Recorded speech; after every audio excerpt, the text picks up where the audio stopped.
എല്ലാവർക്കും നമസ്കാരം സുഹൃത്തുക്കളെ. ഞാനിപ്പോൾ തൊടുപുഴയാണ്. തൊടുപുഴ നമ്മുടെ ഒപ്പം എന്നുള്ളത് കരിങ്കുന്നം പഞ്ചായത്ത് പ്രസിഡന്റും അതിനുപരി ഷൈനിയുടെ വാർഡ് മെമ്പറുമായ ടൂസാൻ തോമസിയേട്ടനാണ്. തോമസിയേട്ടനോട് ഈ കുടുംബശ്രീയായിട്ട് ബന്ധപ്പെട്ട് കുറച്ച് കാര്യങ്ങൾ ചോദിച്ചറിയാനായിട്ട് വന്നതാണ്. ഷൈനിയുടെ വാർത്തകളാണ് ഈ നാളിതുവരെ, ഇപ്പോൾ എനിക്ക് തോന്നുന്നു 9 ദിവസം അടുത്തായി ഈ വാർത്തകളിൽ കൂടെയാണ് ഈ കേരളത്തിൽ, അതുപോലെ തന്നെ ഈ കേരളത്തിന് വെളിയിലുള്ള എല്ലാ ആൾക്കാരും സഞ്ചരിച്ചുകൊണ്ടിരിക്കുന്നത്. കാരണം നമ്മൾക്ക് എല്ലാവർക്കും ഒരു അകാലമായൊരു വിഷമം സമ്പാദിച്ചിട്ടാണ് ഈ ഷൈനി കുട്ടികൾ നമ്മളെ വിട്ടു പോയത്. സാധാരണ രീതിയിലൊരു മരണമല്ല, റെയിൽവേ ട്രാക്കിലേക്ക് സ്വന്തം മക്കളെയും ചേർത്ത് പിടിച്ച് അവിടെ പോയി അകാലം വൃത്തിയായി ഒരുക്കുക എന്ന് പറയുമ്പോൾ വളരെയധികം കേരളീയർക്കും അതിലുപരി കേരളത്തിൽ നിന്നും വിദേശ രാജ്യങ്ങളിൽ ജോലി ചെയ്യുന്ന എല്ലാ ആൾക്കാർക്കും വളരെ സങ്കടമാണ്. ഉറങ്ങാൻ പറ്റുന്നില്ല എന്നാണ് പറയുന്നത്. അപ്പോൾ എല്ലാ ആൾക്കാർക്കും ഇതിനെ സംബന്ധിച്ച സങ്കടങ്ങളാണ്. ഈ വാർത്തകൾ, സാധാരണ ഒരു വാർത്തകൾ 4-5 ദിവസം കൊണ്ട് തീരുന്നില്ല, ഇത് തുടർന്ന് പോയിക്കൊണ്ടിരിക്കുകയാണ്. നമുക്ക് ടൂസാൻ തോമസിയേട്ടനോട് ഡീറ്റെയിൽ കാര്യങ്ങളെല്ലാം ചോദിച്ചറിയാം. നമസ്കാരം ചേട്ടാ. നമസ്കാരം. എത്ര കാലമായിട്ട് ഈ കരിങ്കുന്നത്ത് പഞ്ചായത്ത് മെമ്പറായിട്ട് സേവനം അനുഷ്ഠിക്കുന്നു? ഞാൻ 2000 മുതൽ വൈസ് പ്രസിഡന്റും സ്റ്റാൻഡിംഗ് കമ്മിറ്റി ചെയർമാനും പ്രസിഡന്റും ഒക്കെയായി സേവനം അനുഷ്ഠിക്കുന്നതാണ്. ഈ കുടുംബശ്രീയുടെ കാര്യങ്ങൾ ഇപ്പം ഒരു ചർച്ചാ വിഷയമായിട്ട് മാറിയിരിക്കുകയാണല്ലോ. ഈ കുടുംബശ്രീയിൽ നിന്ന് ഷൈനി ഏത് വർഷത്തിലാണ് ലോൺ എടുത്തത്? ഷൈനിയുടെ വീടിൻ്റെ പരിസരത്തുള്ള ഒരു ഗ്രൂപ്പാണ് പുലരി എന്ന് പറയുന്ന കുടുംബശ്രീ യൂണിറ്റ്. ആ യൂണിറ്റിൽ ഷൈനി അടക്കം 13 പേരാണ് ഉള്ളത്. അപ്പോൾ സ്വാഭാവികമായും ആ വീട്ടിലെ കാര്യങ്ങളൊക്കെ നടത്തുകയും പ്രത്യേകിച്ച് പറ്റിയതായിരിക്കുന്ന അല്ലെങ്കിൽ രോഗിയായതിൻ്റെ ഫാദർ ലോയൊക്കെ ഉള്ളതുകൊണ്ട് ഷൈനി കുടുംബശ്രീ യൂണിറ്റിൽ 2022 മുതൽ, അതായത് കുടുംബശ്രീയിൽ 2-3 ടൈപ്പ് ലോണുകളുണ്ട്. ആന്തരിക വായ്പയുണ്ട്, ലിങ്കേജ് ലോണുണ്ട്, ബാങ്ക് ലോണുണ്ട്. അതൊക്കെ ചെറിയ പലിശയ്ക്ക് കിട്ടുന്ന പൈസകളാണ്.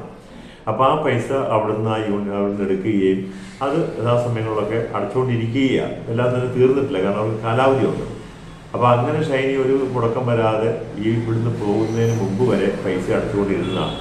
അന്നൊക്കെ ഷൈനിയിൽ നിന്നും അറിയാൻ തന്നെ കഴിഞ്ഞത്, ഷൈനി പറഞ്ഞിരിക്കുന്നത് ഷൈനിയുടെ ഭർത്താവ് നോബി ഇറാഖിലാണ്, എല്ലാ സമയത്തും എപ്പോഴും പൈസ അടയ്ക്കാൻ പറ്റത്തില്ല. അപ്പോൾ ആവശ്യങ്ങൾ വരുമ്പോൾ കുടുംബശ്രീയിൽ നിന്ന് എടുക്കും, അത് ലോണായിട്ട് എടുക്കും, കുറേശ്ശായി അടച്ചുകൊണ്ടിരിക്കുന്നതാണ്. അങ്ങനെ ഷൈനി 22-23 കാലഘട്ടങ്ങളിലൊക്കെയായി ലോൺ എടുത്തിട്ടുണ്ട്. അത് ഓരോ മാസം ആണ് അടയ്ക്കുന്നത്, അതനുസരിച്ച് അടച്ചിട്ടുമുണ്ട്. നോബിക്ക് സ്ഥലം എന്തെങ്കിലുണ്ട് ഇവർക്ക് വീതമായിട്ട്? ഷൈനിക്ക് സ്ഥലം എന്നാലും 3-4 ഏക്കറിൽ കുറയാത്ത സ്ഥലം ഉണ്ടെന്നാണ് എനിക്ക് കൃത്യം അറിയില്ല. എങ്കിൽ ഒരു 4 ഏക്കർ സ്ഥലമെങ്കിലും ഷൈനിയുടെ കുടുംബത്തിന് മൊത്തമായിട്ടുണ്ട്.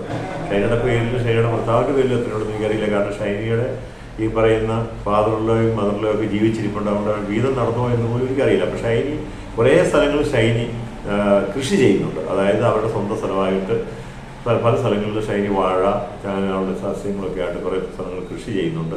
മീൻ കൃഷി വരെ ഷൈനി ചെയ്യുന്നുണ്ട്. അത് വെച്ച് നോക്കുമ്പോൾ 2-3 ഏക്കറിൽ കുറയാത്ത സ്ഥലം ആ ഒരു കുടുംബത്തിന് തന്നെയുണ്ട്. ആട് കൃഷിയൊക്കെ ഉണ്ടായിരുന്നല്ലേ? എല്ലാ രീതിയിലും ഷൈനി. ഇത് ഇത്ര കാലം മുമ്പാണ് ഇവർ തമ്മിൽ മനസ്സുകൊണ്ട് ഒരു അകൽച്ചയിലേക്ക് കടന്നത്.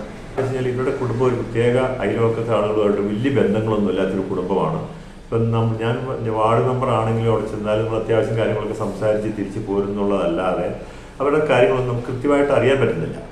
അപ്പോൾ നമ്മൾ ചോദിച്ചാൽ പോലും അങ്ങനെ പ്രത്യേകിച്ച് കുടുംബ പ്രശ്നമുണ്ടോ എന്ന് ചോദിക്കാൻ പറ്റുന്ന ഒരു സാഹചര്യം അല്ലാത്തതുകൊണ്ട് വേറെ മറ്റു മാർഗങ്ങളിലൂടെയൊക്കെ ഷൈനി ഇല്ലേ, ഉണ്ടെങ്കിൽ ഗ്രാമസഭയ്ക്ക് ഒന്ന് പറഞ്ഞു വിടണമെന്നൊക്കെ പറയുമ്പോഴും പറയുന്നത് ഷൈനി ഇവിടെ ഇല്ല എന്നേ പറയുന്നുള്ളൂ, അല്ലാതെ കാര്യം പറയുന്നില്ല.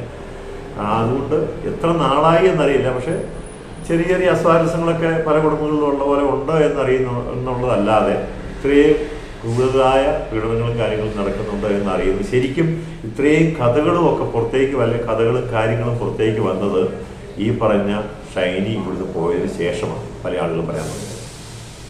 അവിടുത്തെ ഈ വാർഡ് മെമ്പറായിട്ട് ഈ കാര്യങ്ങളെക്കുറിച്ച് അങ്ങനെ ചർച്ച കാര്യങ്ങളൊന്നും ചേട്ടൻ്റെ അടുത്തേക്ക് വന്നില്ലല്ലേ? ഇല്ല. ഈ എൻ്റെ അടുത്ത് ആകെ വരുന്നത് ഈ ഷൈനി ഇവിടുന്ന് പോയതിന് ശേഷം മാത്രം. അതിന് മുമ്പ് ഷൈനി ഈ പല പരിപാടികളിലും ഒക്കെ വരാറുണ്ട്. അതായത് ഒരു എന്തെങ്കിലുമൊക്കെ അംഗൻവാടിയുമായി ബന്ധപ്പെട്ട കാര്യങ്ങൾ, പാലിയേറ്റീവുമായി ബന്ധപ്പെട്ട കാര്യങ്ങളൊക്കെ ഷൈനി കാണാറുണ്ട്, ആ മീറ്റിങ്ങുകളൊക്കെ കാണാറുണ്ട്.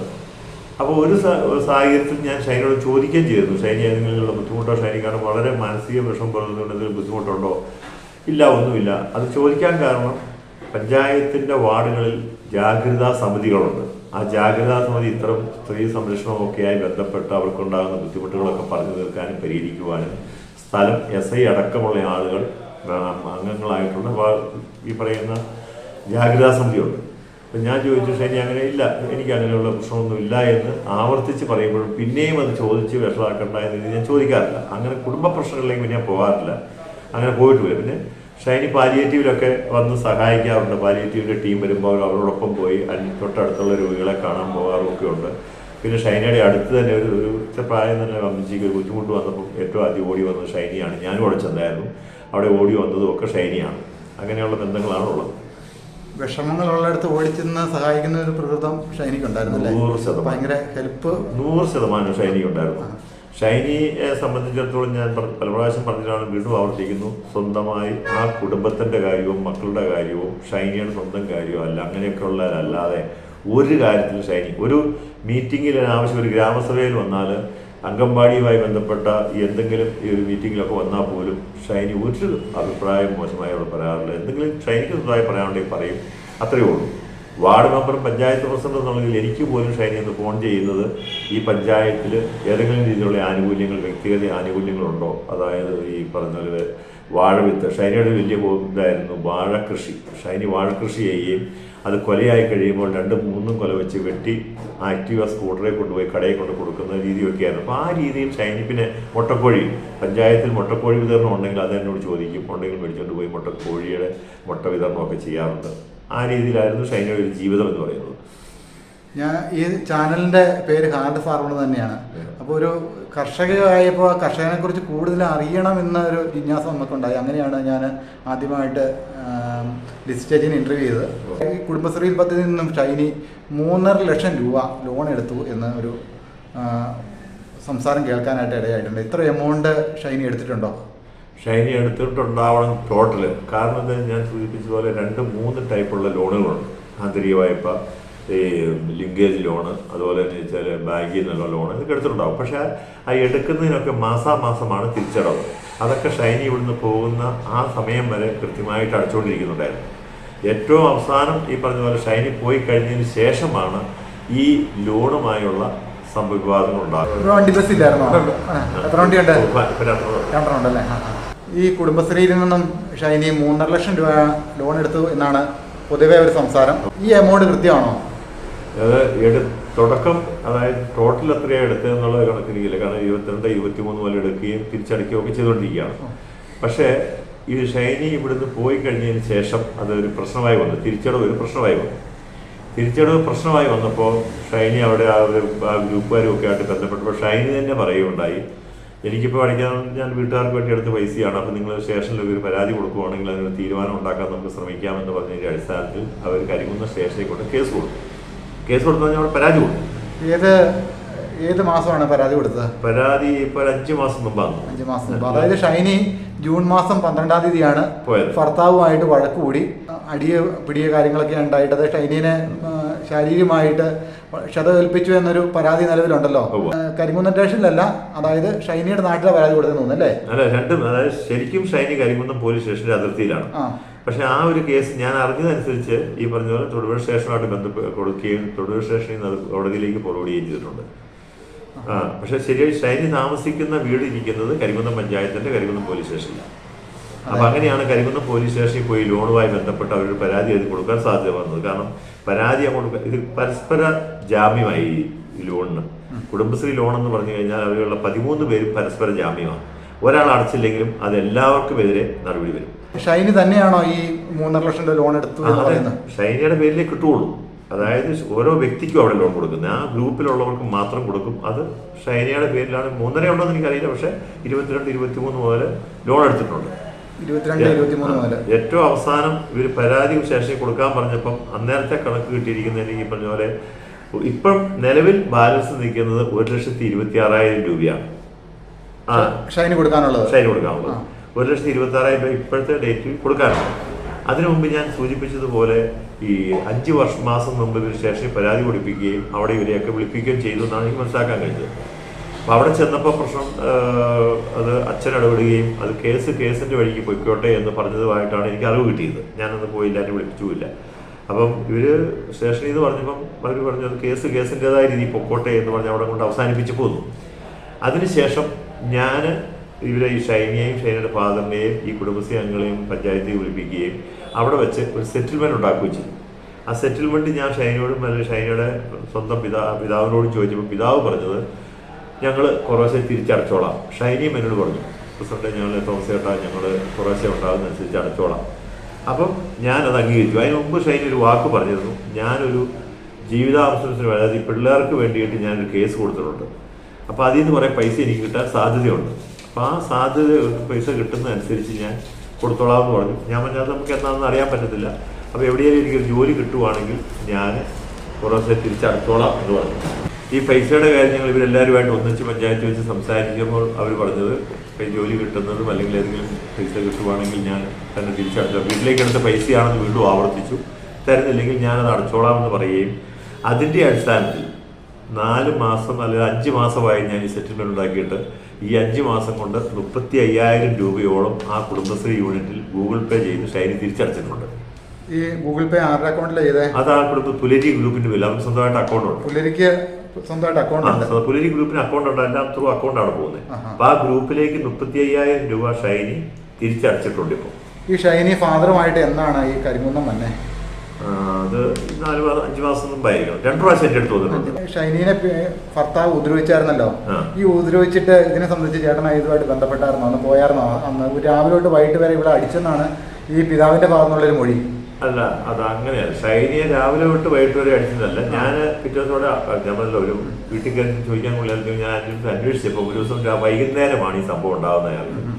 എല്ലാവരുമായിട്ട് മദ്യപിച്ച് കൂട്ടുകാരൊക്കെയായിട്ട് മദ്യപിച്ചപ്പോൾ എന്തോ കാര്യം പറഞ്ഞ് ഷൈനിയായിട്ട് പ്രശ്നമുണ്ടായി. ഷൈനിയെ പുറകിൽ കൊണ്ടുപോയി അടി കൊടുത്തു. ഷൈനി പിന്നെ കരഞ്ഞുകൊണ്ട് ഓടി. അപ്പോഴാണ് അവിടെയുള്ള എല്ലാവരും സ്വന്തം അനിയനും ആ കൂടെ ഉണ്ടായിരുന്നു. അപ്പം അങ്ങനെ വന്നപ്പോൾ അനിയൻ എന്ത് ചെയ്തെന്ന് വെച്ച് കഴിഞ്ഞാൽ ഷൈനിയെ വീട് മുറിക്കകത്ത് കയറ്റി പൂട്ടി, പിന്നെ ഉപദ്രവിക്കാതിരിക്കാൻ പറ്റും. അപ്പോൾ അത് കുറേ ആൾക്കാരുടെ സാന്നിധ്യം എന്ന് പറയുന്നുണ്ട്. ജൂൺ 12-ാം തീയതി അല്ലേ? കൃത്യ ഡേറ്റ് ജൂൺ 12 അവൾ അഡ്മിറ്റ് ആയിട്ടുണ്ട്. പെരുമ്പാവൂർ ഹോസ്പിറ്റലിൽ പോയി അഡ്മിറ്റ് ആയിട്ടുണ്ട്. അപ്പൊ ഷൈനി അവിടെ പോയിട്ട് അന്ന് വൈകിട്ട് ഈ അനിയനും അനിയത്തിയും കൂടി അവർ താമസിക്കുന്ന പള്ളിയുടെ തൊട്ടടുത്ത സ്ഥലത്തേക്ക് കൊണ്ടുപോയി. അവരുടെ വീട്ടിലേക്ക് കൊണ്ടുപോയി. അനുജന്റെ പേരെന്നാ? അനുജന്റെ പേര് ഉണ്ണി എന്നാണ് വിളിക്കുന്നത്. ഫിസിക്കൽ എഡ്യൂക്കേഷൻ സാറാണ് കൊടുവരും. അപ്പൊ അങ്ങോട്ട് കൊണ്ടുപോയി. അന്ന് അല്ല പിറ്റേ ദിവസം ആണെന്നാണ് എനിക്ക് തോന്നുന്നത് ഇവര് ഈ പറഞ്ഞ ഹോസ്പിറ്റലിലൊക്കെ പോയിട്ട് ആരോ വിളിച്ചു പറഞ്ഞു.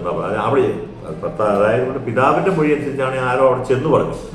അവിടെ പിതാവിനെ ഫോണിൽ വിളിച്ച് പറഞ്ഞു ഇങ്ങനെ കൂട്ടിക്കൊണ്ട് പോയില്ലെങ്കിൽ കൊന്നിട്ട് മലങ്കര ഡാമിൽ താത്തുന്ന ഒരു ഫോൺ വിളിച്ച് സംസാരിച്ചിട്ടുണ്ട്. അത് എന്നോടും അദ്ദേഹം പറഞ്ഞു. അതായത് അങ്ങനെ ഒരു മൊഴി, അങ്ങനെ വോയിസ് കിടപ്പുണ്ട്. എന്റെ അടുത്ത് വന്നപ്പോഴും എന്റെ അടുത്ത് പഞ്ചായത്തിൽ വരുമ്പോഴും എന്നോട് പറഞ്ഞു. അന്ന് ഞാൻ വീട്ടിൽ ചോദിച്ചു ഇതെങ്ങനെയെങ്കിലും സെറ്റിൽ ചെയ്യാൻ പറ്റുമോ കുടുംബോടൊക്കല്ലേ എന്ന് ചോദിച്ചപ്പോൾ പിതാവ് എന്നോട് പറഞ്ഞു ഇനി ഒരു സെറ്റിൽമെന്റ് സാധ്യതയില്ല. ഷൈനി ഒന്നും മിണ്ടിയില്ലെങ്കിലും ഷൈനിക്ക് അതിനോട് താല്പര്യമില്ലാത്ത രീതിയിലാണ് ഷൈനി കാണിച്ചത്. അപ്പം അന്ന് എന്നോട് പറഞ്ഞത് എന്നോട് എടുത്ത് കൊണ്ടുപോയില്ലെങ്കിൽ അവളെ കൊല്ലുമെന്ന് പറഞ്ഞ സ്ഥിതിക്കാണ് ഞാൻ വന്ന് കൂട്ടിക്കൊണ്ട് പോകുന്നതെന്ന് പറയാനായിട്ട്. ചേട്ടനോട് അങ്ങനെ പറഞ്ഞാൽ എന്നോട് ഫാദർ പറഞ്ഞു. അന്ന് ഷൈനിക്ക് എന്താ സംഭവിച്ചേ എന്ന്? അന്ന് ഈ അപ്പച്ചനെ രാവിലെ തൊട്ട് വൈകിട്ട് വരെ ഷൈനിന് തല്ലി എന്ന് പറഞ്ഞല്ലോ, അപ്പച്ചൻ ഇവിടെ വിളിച്ചെന്നു പറഞ്ഞല്ലോ. അന്ന് ഷൈനിക്ക് എന്താ പറ്റി? മുറിവുകൾ വല്ലതും പറ്റിയോ? മുറിവുകൾ ഈ ചവിട്ടെല്ലാം കൂടെ കിട്ടിയിട്ട് അത് ഏറ്റുമാനൂർ സ്റ്റേഷനിലെ ഡോക്ടറെ ഇന്റിമേഷൻ ഒക്കെ അങ്ങ് പോയതാ. ഷൈനി എനിക്കറിയത്തില്ല. ഷൈനി ഹോസ്പിറ്റൽ അഡ്മിറ്റ് ആയിരുന്നോ? അന്ന് അഡ്മിറ്റ് ആയില്ല. ഞാൻ പിറ്റേ ദിവസം രാവിലെ മരുന്നുണ്ടായിരുന്നു കഴിക്കാനൊക്കെ ആയിട്ട് എല്ലാം കൊടുത്തു, ഓയിൻമെന്റ് കൊടുത്തു വിട്ടായിരുന്നു. അതിന്റെ ബുദ്ധിമുട്ടുകൾ തുടർന്നായിരുന്നോ? മേലായിരുന്നു. അതിനു മുമ്പും അവളെ കൊല്ലാനൊക്കെ തുടങ്ങിയിട്ട് അവൾ പോയി. നിങ്ങൾക്ക് വധഭീഷണി ഉണ്ടായിരുന്നോ? ഉണ്ടായിരുന്നു.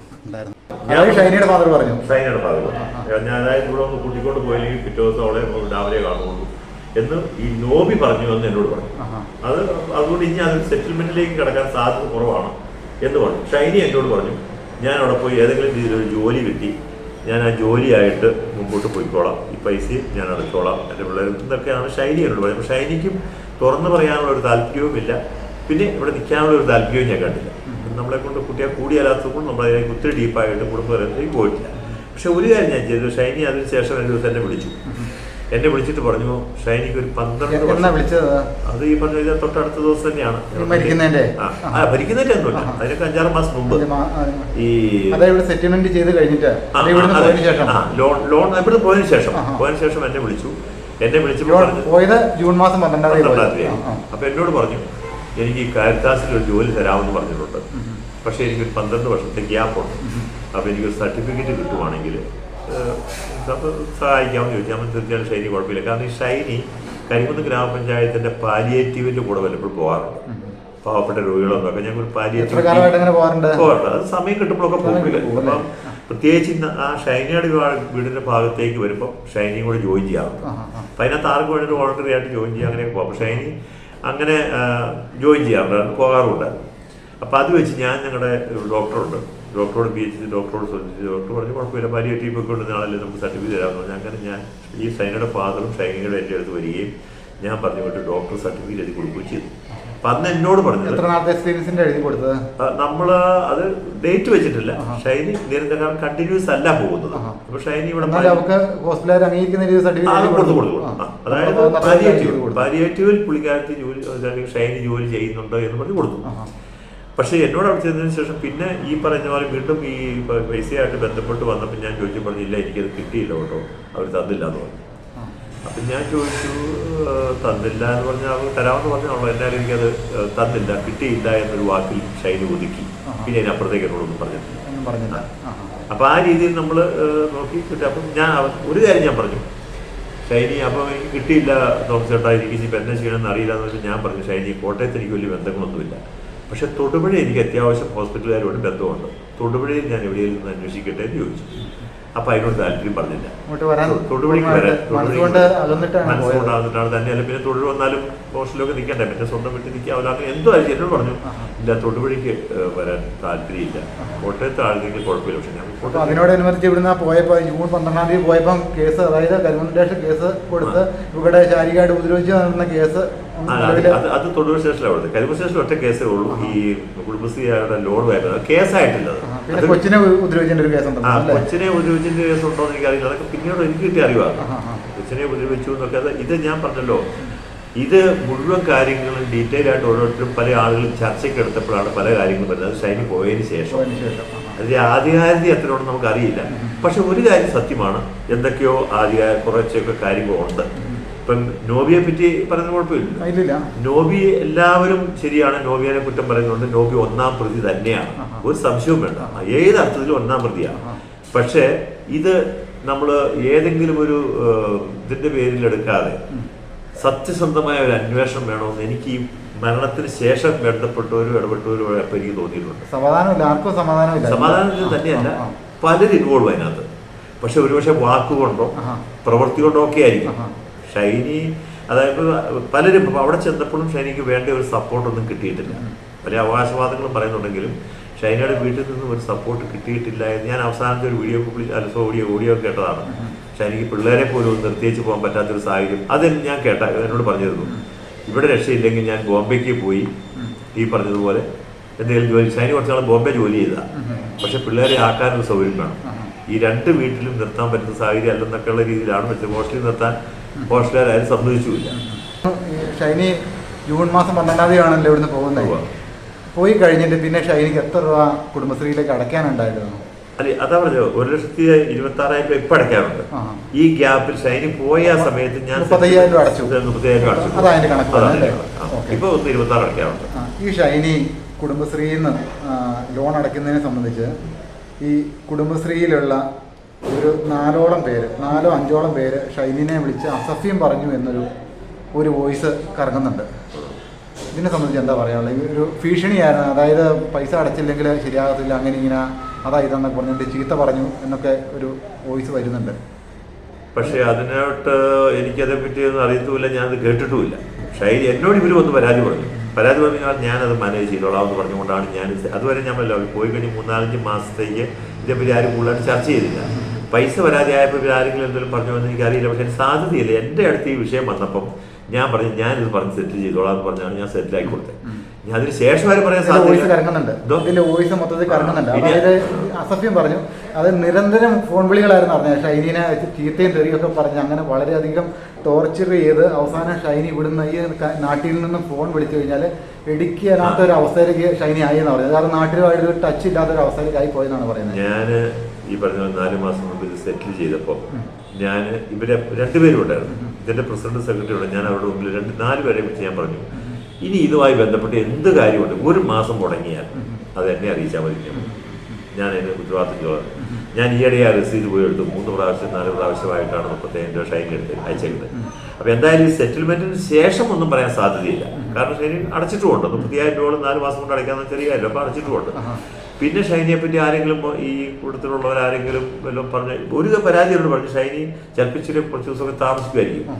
സമയത്ത് അടയ്ക്കാത്തപ്പോൾ ആരെങ്കിലും വിളിച്ചോ ഷൈനി ഫോൺ എടുക്കുന്നില്ല എന്ന് സാധാരണ ഞാൻ ഇവര് പറഞ്ഞിട്ടുണ്ട്. ഞാൻ ഫോൺ എടുക്കാത്തതിന് കാരണം കണ്ടമാനം അസഭ്യം പറയുന്ന കാരണമാണ്. അത് കാരണം ഒരു ഫോണിലേക്ക് കണ്ടമാനം അതിന്റെ റെക്കോർഡിംഗ് കാര്യങ്ങൾ ഇപ്പോൾ ഒരു ഫോണില് ഫോൺ പിടിച്ചു കഴിഞ്ഞാലും ഒരു 1.5 വർഷത്തിന് അതിന്റെ റെക്കോർഡിംഗ് കാര്യങ്ങളൊക്കെ നമ്മളിപ്പോ 400 രൂപ കൊടുക്കുന്നുണ്ടെങ്കിൽ അതിന്റെ എല്ലാ ആനുകൂല്യങ്ങളും കസ്റ്റമറിന്റെ എല്ലാ തെളിവുകളും അവര് പിടിച്ചു വെച്ചിട്ടാണ് ഇങ്ങനെ ഒരു ഓഫറായിട്ട് കൊടുക്കുന്നത്. അപ്പം അത് ഞാനതിനെ പറഞ്ഞൊന്നും ഇല്ല എന്ന് നിഷേധിക്കാൻ ആളല്ല. കാരണം എന്റെ ശ്രദ്ധയിൽപ്പെട്ടിട്ടില്ല, എന്നോട് ഷൈനി പറഞ്ഞിട്ടില്ല. ഒരു കാര്യം ശരിയാണ്, ഇവിടെയുള്ള ആളുകൾ പറഞ്ഞു ഷൈനിയെ വിളിച്ചാൽ ഫോൺ എടുക്കാറില്ല. അപ്പൊ ആ ഒരു സാഹചര്യം വന്നപ്പോഴായിരിക്കും ഒരുപക്ഷെ എന്റെ മുമ്പിൽ ഇത് വന്നത്. അതൊക്കെ അതിന് മുമ്പ് നടന്നതായിരിക്കും. അതായത് ഞാൻ ഇതിനകത്ത് ഇടപെടുന്നതിന് മുമ്പായിരിക്കും. ഫോൺ എടുക്കണമെന്ന് പറഞ്ഞാൽ ചീത്തയൊക്കെ പറയാറുണ്ടായിരുന്നാണ് പറയുന്നത്. എനിക്കറിയില്ല. എന്തായാലും ഞാൻ സെറ്റിൽമെന്റ് ഞാൻ ഒരു ചോദിക്കാനുള്ള പ്രധാന കാര്യം ഷൈനി ഓൾറെഡി ഡൈവോഴ്സ് ആയിട്ടില്ലല്ലോ. ഇല്ല, നിലവില് കോടതി കേസ് നടക്കുകയാണ്. ഇപ്പൊ ഷൈനിയുടെ മരിച്ചടക്കാണേലും ഡൈവോഴ്സ് ആകാത്ത സ്ഥിതിക്കാണ് ഇവിടെ ചുങ്കം പള്ളിയിൽ കൊണ്ടുവന്ന് അടക്കിയത്. ഈ ഡൈവോഴ്സ് ആകാതെ ഷൈനി അവിടെ നിലനിൽക്കുമ്പോൾ ഈ എമൗണ്ട് ഞാൻ അറിഞ്ഞത് പല ആൾക്കാരും പറഞ്ഞെന്താണെന്ന് വെച്ച് കഴിഞ്ഞാൽ ഇവർക്ക് ഇവിടെ ഷൈനിയുടെ ഫാദറിന്റെ ചികിത്സയ്ക്കും വീടിന്റെ മെയിൻ്റനൻസിനുമാണ് ഈ എമൗണ്ട്, അതായത് ഈ 3.5 ലക്ഷത്തോളം എമൗണ്ട് പലപ്പോഴായിട്ട് ഷൈനി ചെലവഴിച്ച 1 രൂപ പോലും ഷൈനിയുടെ വീട്ടിലേക്ക് കൊണ്ടുപോയി ചെലവഴിച്ചിട്ടില്ല എന്നാണ് പറയുന്നത്. സത്യമാണ്. അപ്പോൾ ഈ എമൗണ്ട് നോബിയുടെ വീട്ടുകാർ കൊടുക്കാൻ ബാധ്യസ്ഥരല്ലേ? അത് നിയമവശരിക്കല്ല. ആദ്യം പറഞ്ഞതിനകത്ത് തിരുത്തുണ്ട്. ഷൈനി ഡിവോഴ്സ് ആയില്ലാത്തത് കൊണ്ടാണ് ഇവിടെ കൊണ്ട് അടക്കിയെന്നുള്ള അല്ല കാര്യം.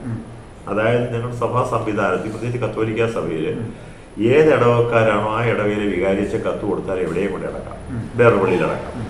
ഈ സംഭവം ഉണ്ടായ അന്ന് തന്നെ രാത്രി ഞാൻ ഞങ്ങളുടെ അയൽപക്കത്ത് ഞങ്ങൾ 2-3 പേര് കൂടി ഷൈനിയുടെ വീട്ടിൽ പോയിരുന്നു. ആദ്യം ഞാൻ പോയത് ഷൈനിയുടെ ഇവിടുത്തെ ഭർത്താവിൻ്റെ വീട്ടിലാണ്, നമ്മുടെ അയൽപക്കത്ത് വീട്ടിൽ പോയി. അവിടെ ചെന്നപ്പം അവരൊന്നും വിട്ട് പറയുന്നില്ല. അപ്പം ഞാൻ ചോദിച്ചു എങ്ങനെയൊക്കെയാണ്, അന്നേരം പറഞ്ഞ അടക്ക് എവിടെയാണെന്ന് ചോദിച്ചപ്പോൾ തീരുമാനിച്ചില്ല എന്ന് പറഞ്ഞു. അത് ഓക്കെ എന്ന് പറഞ്ഞു. ഞാൻ എന്നിട്ട് രാത്രി അവിടെ പോയി. അവിടെ കുറേ ആളുകളും ഷൈനിയുടെ ഫാദറും മദറും ഒക്കെ ഉണ്ട്. അപ്പോൾ അവിടെ വെച്ച് ഞങ്ങളിങ്ങനെ കാര്യങ്ങളൊക്കെ സംസാരിച്ചു, ഇങ്ങനെ ഓരോ കാര്യമൊക്കെ പറഞ്ഞതിൻ്റെ അടിസ്ഥാനത്തിൽ എന്നോട് പറഞ്ഞു. ഞാൻ ചോദിച്ചു അടക്കത്തപ്പോൾ ഞാൻ അടക്കം ഇവിടെ തീരുമാനിച്ചു. അതായത് ഇവിടെയുള്ള 101 വരെയുള്ള കാരിത്താസിൻ്റെ അവിടെ അടക്കാൻ തീരുമാനിച്ചു. 3:30 രാവിലെ വീട്ടിൽ സൗകര്യം ഇല്ലാത്തതുകൊണ്ട് പാരിഷാളി വെക്കും എന്നൊക്കെ പറഞ്ഞു. ഞങ്ങൾ തിരിച്ചിവിടെ വന്ന് 2-3 ബസ്സൊക്കെ ബുക്ക് ചെയ്തായിരുന്നു പ്രദേശത്തുള്ള ആളുകൾ അങ്ങോട്ട് പോകാനായിട്ട് ഇവിടുത്തെ. അപ്പം ഞാൻ ആദ്യം പറഞ്ഞതുപോലെ ഇവിടുത്തെ അച്ഛൻ്റെ ഒരു കത്ത് വേണം അവിടെ അടക്കണമെന്ന്. പിറ്റേ ദിവസം ആയപ്പോൾ ഇതെല്ലാം മാറി അച്ഛൻ പള്ളി വിളിച്ച് പറഞ്ഞതുവാ ഇന്ന ദിവസം, അതായത് പിറ്റേ ദിവസം അവിടെ കാരിത്താസിൽ വെച്ച് 3 മണിക്ക് അടക്കമുണ്ടായിരിക്കുന്നതൊക്കെ ഈ ഇടവപ്പള്ളി പറയുകയും ചെയ്തു. പിറ്റേ ദിവസം ഇതെല്ലാം മാറി പറഞ്ഞു. അപ്പോൾ എനിക്കറിയാൻ കഴിഞ്ഞതെന്ന് വെച്ചാൽ എന്നെ അവിടുന്ന് ഒരു ജെയ്സൺ എന്ന് പറയുന്ന നിത്യ ഭർത്താവുണ്ട്. നിത്യ ഭർത്താവ് എന്നെ വിളിച്ചു പറഞ്ഞു, നിങ്ങൾ ഇന്നലെ വന്നല്ലേ, വന്നു, നിങ്ങൾ ഒരു കുറി മേടിച്ച് തരാൻ പറ്റുമോ? അച്ഛൻ ഞാൻ പറഞ്ഞു, കുറി നമുക്ക് മേടിക്കാൻ പറ്റില്ലല്ലോ, അതൊരു വ്യക്തിക്ക് ചെന്ന് കിട്ടുന്ന സാധനമല്ല, ആ വീട്ടുകാർ ചെന്ന് കിട്ടുന്നതാണ്. അപ്പോൾ അല്ലാതെ അവർ അച്ഛനോട് പറഞ്ഞു കുറി തരികയെന്ന് പറഞ്ഞപ്പം പറഞ്ഞു ഒരു കാര്യം ചെയ്യാൻ അങ്ങനെയാണ് അച്ഛൻ പറഞ്ഞു. അച്ഛൻ ന്യായമായ കാര്യമാണ് പറഞ്ഞു. അച്ഛൻ പറഞ്ഞു, നിങ്ങൾ പരസ്പരം ഒരു ധാരണയാവുക, നിങ്ങൾ ധാരണയായാൽ ഞാൻ കുറി അങ്ങോട്ട് വേണം തരാം എന്നാണ് അച്ഛൻ പറഞ്ഞത്. അപ്പോൾ ധാരണയാകാൻ സാധ്യതയില്ല. ഞാൻ എന്ത് ചെയ്യണം? അന്നേരം പറഞ്ഞു, അത് അങ്ങനെയാണെങ്കിൽ അവരവിടെ തന്നെ അടക്കിക്കോട്ടെ എന്ന് പറഞ്ഞു. അവരവിടെ അടക്കിക്കോട്ടെ, ഞങ്ങളാരും വരുന്നുമില്ല കൂടുന്നുമില്ല. അപ്പം ഞാൻ അന്നേരം ഷൈനയുടെ 2 ബ്രദർമാരും വന്നിട്ടില്ല.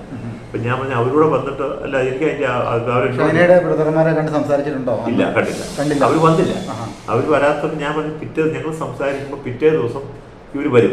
അപ്പോൾ അവരുടെയൊക്കെ വരട്ടെ, നമുക്ക് നല്ല സ്വഭാവത്തിൽ പോകാണെങ്കിൽ നോക്കണ്ട, ഇല്ല അതിൻ്റെ ആവശ്യമില്ല, അവരെന്നോട് തീരുമാനം എടുത്തോളാൻ പറഞ്ഞേക്കെന്ന് പറഞ്ഞു. ആയിക്കോട്ടെ എന്ന് ഞാൻ പറഞ്ഞു. അപ്പം അങ്ങനെയാണ്. അതോടൊപ്പം തന്നെ ഞാൻ മനസ്സിലാക്കിയത് കേട്ടത് ഈ കൊച്ചിനെ കൊണ്ട് തന്നെ, അതായത് 14 വയസ്സായ ഒരു കൊച്ചി, 15 വയസ്സായ കൊച്ചി ഇവിടെയുണ്ട്, മൂത്ത മോൻ, അവനെ കൊണ്ടും പരാതി എഴുതി കൊടുപ്പിച്ചു എന്നാണ് പറഞ്ഞത്. എൻ്റെ അമ്മേനെ അനിയത്തിമാരെ എൻ്റെ അടുത്ത് അടക്കണമെന്ന് പറഞ്ഞു. കൊച്ചിനെ കൊണ്ട് സ്റ്റേഷനിൽ കൊണ്ട് പരാതി എഴുതിപ്പിച്ചു കൊടുക്കുക തന്നെ ഒരു അത് എന്തായാലും അത് ശരിക്കും അച്ഛൻ്റെ അടുത്തായിക്കോട്ടെ, അത് കോടതിയും സ്റ്റേഷനുമായിട്ട് ബന്ധമില്ല. വികാരി അച്ഛനാണ് അതിൻ്റെ ഫുൾ അതോറിറ്റി. എവിടെയാ കൊടുത്തത്? എന്തായാലും അങ്ങനെ കൊടുത്തു എന്ന് പറഞ്ഞു. പിന്നെ നമ്മൾ നോക്കിയിട്ട് കാര്യമില്ല. ഷൈനി അല്ലേ ഡൈവോഴ്സിനായിട്ട് കൊടുത്തേ? ഡിവോഴ്സിന് ആരാണ് കൊടുത്തതെന്ന് എനിക്ക് രീതിയിലും പൊരുത്തപ്പെട്ട് പോകാൻ പറ്റിയല്ല. ഡിവോഴ്സ് ആയി കാരണം ശാരീരിക ഉപദ്രവം, വധഭീഷണി അങ്ങനെയല്ല ഒരിക്കലും പിടിച്ചിരിക്കാൻ പറ്റിയല്ല എനിക്ക് ബോധ്യമായ കാരണം ഷൈനി തന്നെ ഡൈവോഴ്സിന് കൊടുത്തു. അപ്പോൾ ഡൈവോഴ്സിന് കൊടുത്ത കാരണം പിന്നെ അവർക്ക് ഈ നാട്ടിലേക്ക് വരാനായിട്ട് അവർ ഞാൻ ആ ഏരിയ പോയി തിരക്കിയപ്പോൾ അവർ പറഞ്ഞ ഒട്ടും താല്പര്യമില്ല. എന്നോട് പറഞ്ഞു. ഞാൻ പറഞ്ഞല്ലോ തൊടുപുഴ ഇല്ല, തൊടുപുഴയ്ക്ക് ഞാൻ ഇല്ല. അതിന് ഞാൻ പറഞ്ഞല്ലോ മരിച്ചുപോയി നമുക്കൊന്നും ചെയ്യാൻ പറ്റിയില്ലെങ്കിലും ആളുകൾ വ്യാഖ്യാനിക്കും നിങ്ങളൊക്കെ എവിടെയായിരുന്നൊക്കെ ചോദിക്കുന്നത് വെറും മണ്ടത്തരം. അവർ വീട്ടിൽ കയറി ചോദിക്കുന്നത് ശരിയല്ലല്ലോ. നിങ്ങൾ കുടുംബപ്രശ്നമോടെ ചോദിക്കില്ല. പക്ഷെ ഷൈനിയെ സംബന്ധിച്ചിടത്തോളം 12 വർഷത്തെ ജീവിതം ആ വീടിന് വേണ്ടി കളഞ്ഞ ആളാണ്. ഒരു സംശയവും വേണ്ട. സാക്ഷിയാണ്. കാരണം വാഴക്കൊല 3 ആക്റ്റീവായി വെച്ചോണ്ട് പോയി കടയിൽ കൊണ്ട് കൊടുക്കുന്നു. അതവിടെ ഇറക്കി വെച്ചാൽ പൈസ മേടിച്ചു അന്നേരം ഉൾക്കൊള്ളാൻ പറ്റും. എത്ര ആൾക്കാരെ വിളിച്ചിട്ട് ഉറങ്ങാൻ പറ്റുന്നില്ല.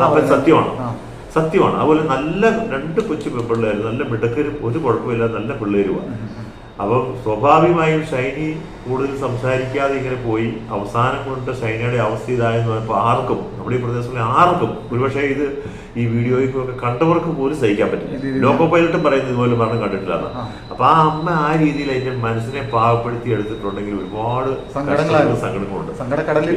അത്രേ ഉള്ളൂ. അതുപോലെ ഞാൻ പറഞ്ഞല്ലോ 12 വർഷം കഷ്ടപ്പെട്ടിട്ടും ഏറ്റവും കുറഞ്ഞ വർഷം ഈ നോബി, ഞാൻ മനസ്സിലാക്കുന്ന അവിടെ ആഹാരത്തിന് ബുദ്ധിമുട്ടില്ല, കിടക്കുന്നതിന് അത്യാവശ്യം. ഞാൻ ചോദിച്ചു തന്നെ, ഈ 3.5 ഏക്കർ സ്ഥലമുള്ള മീൻകൃഷിയുണ്ട്.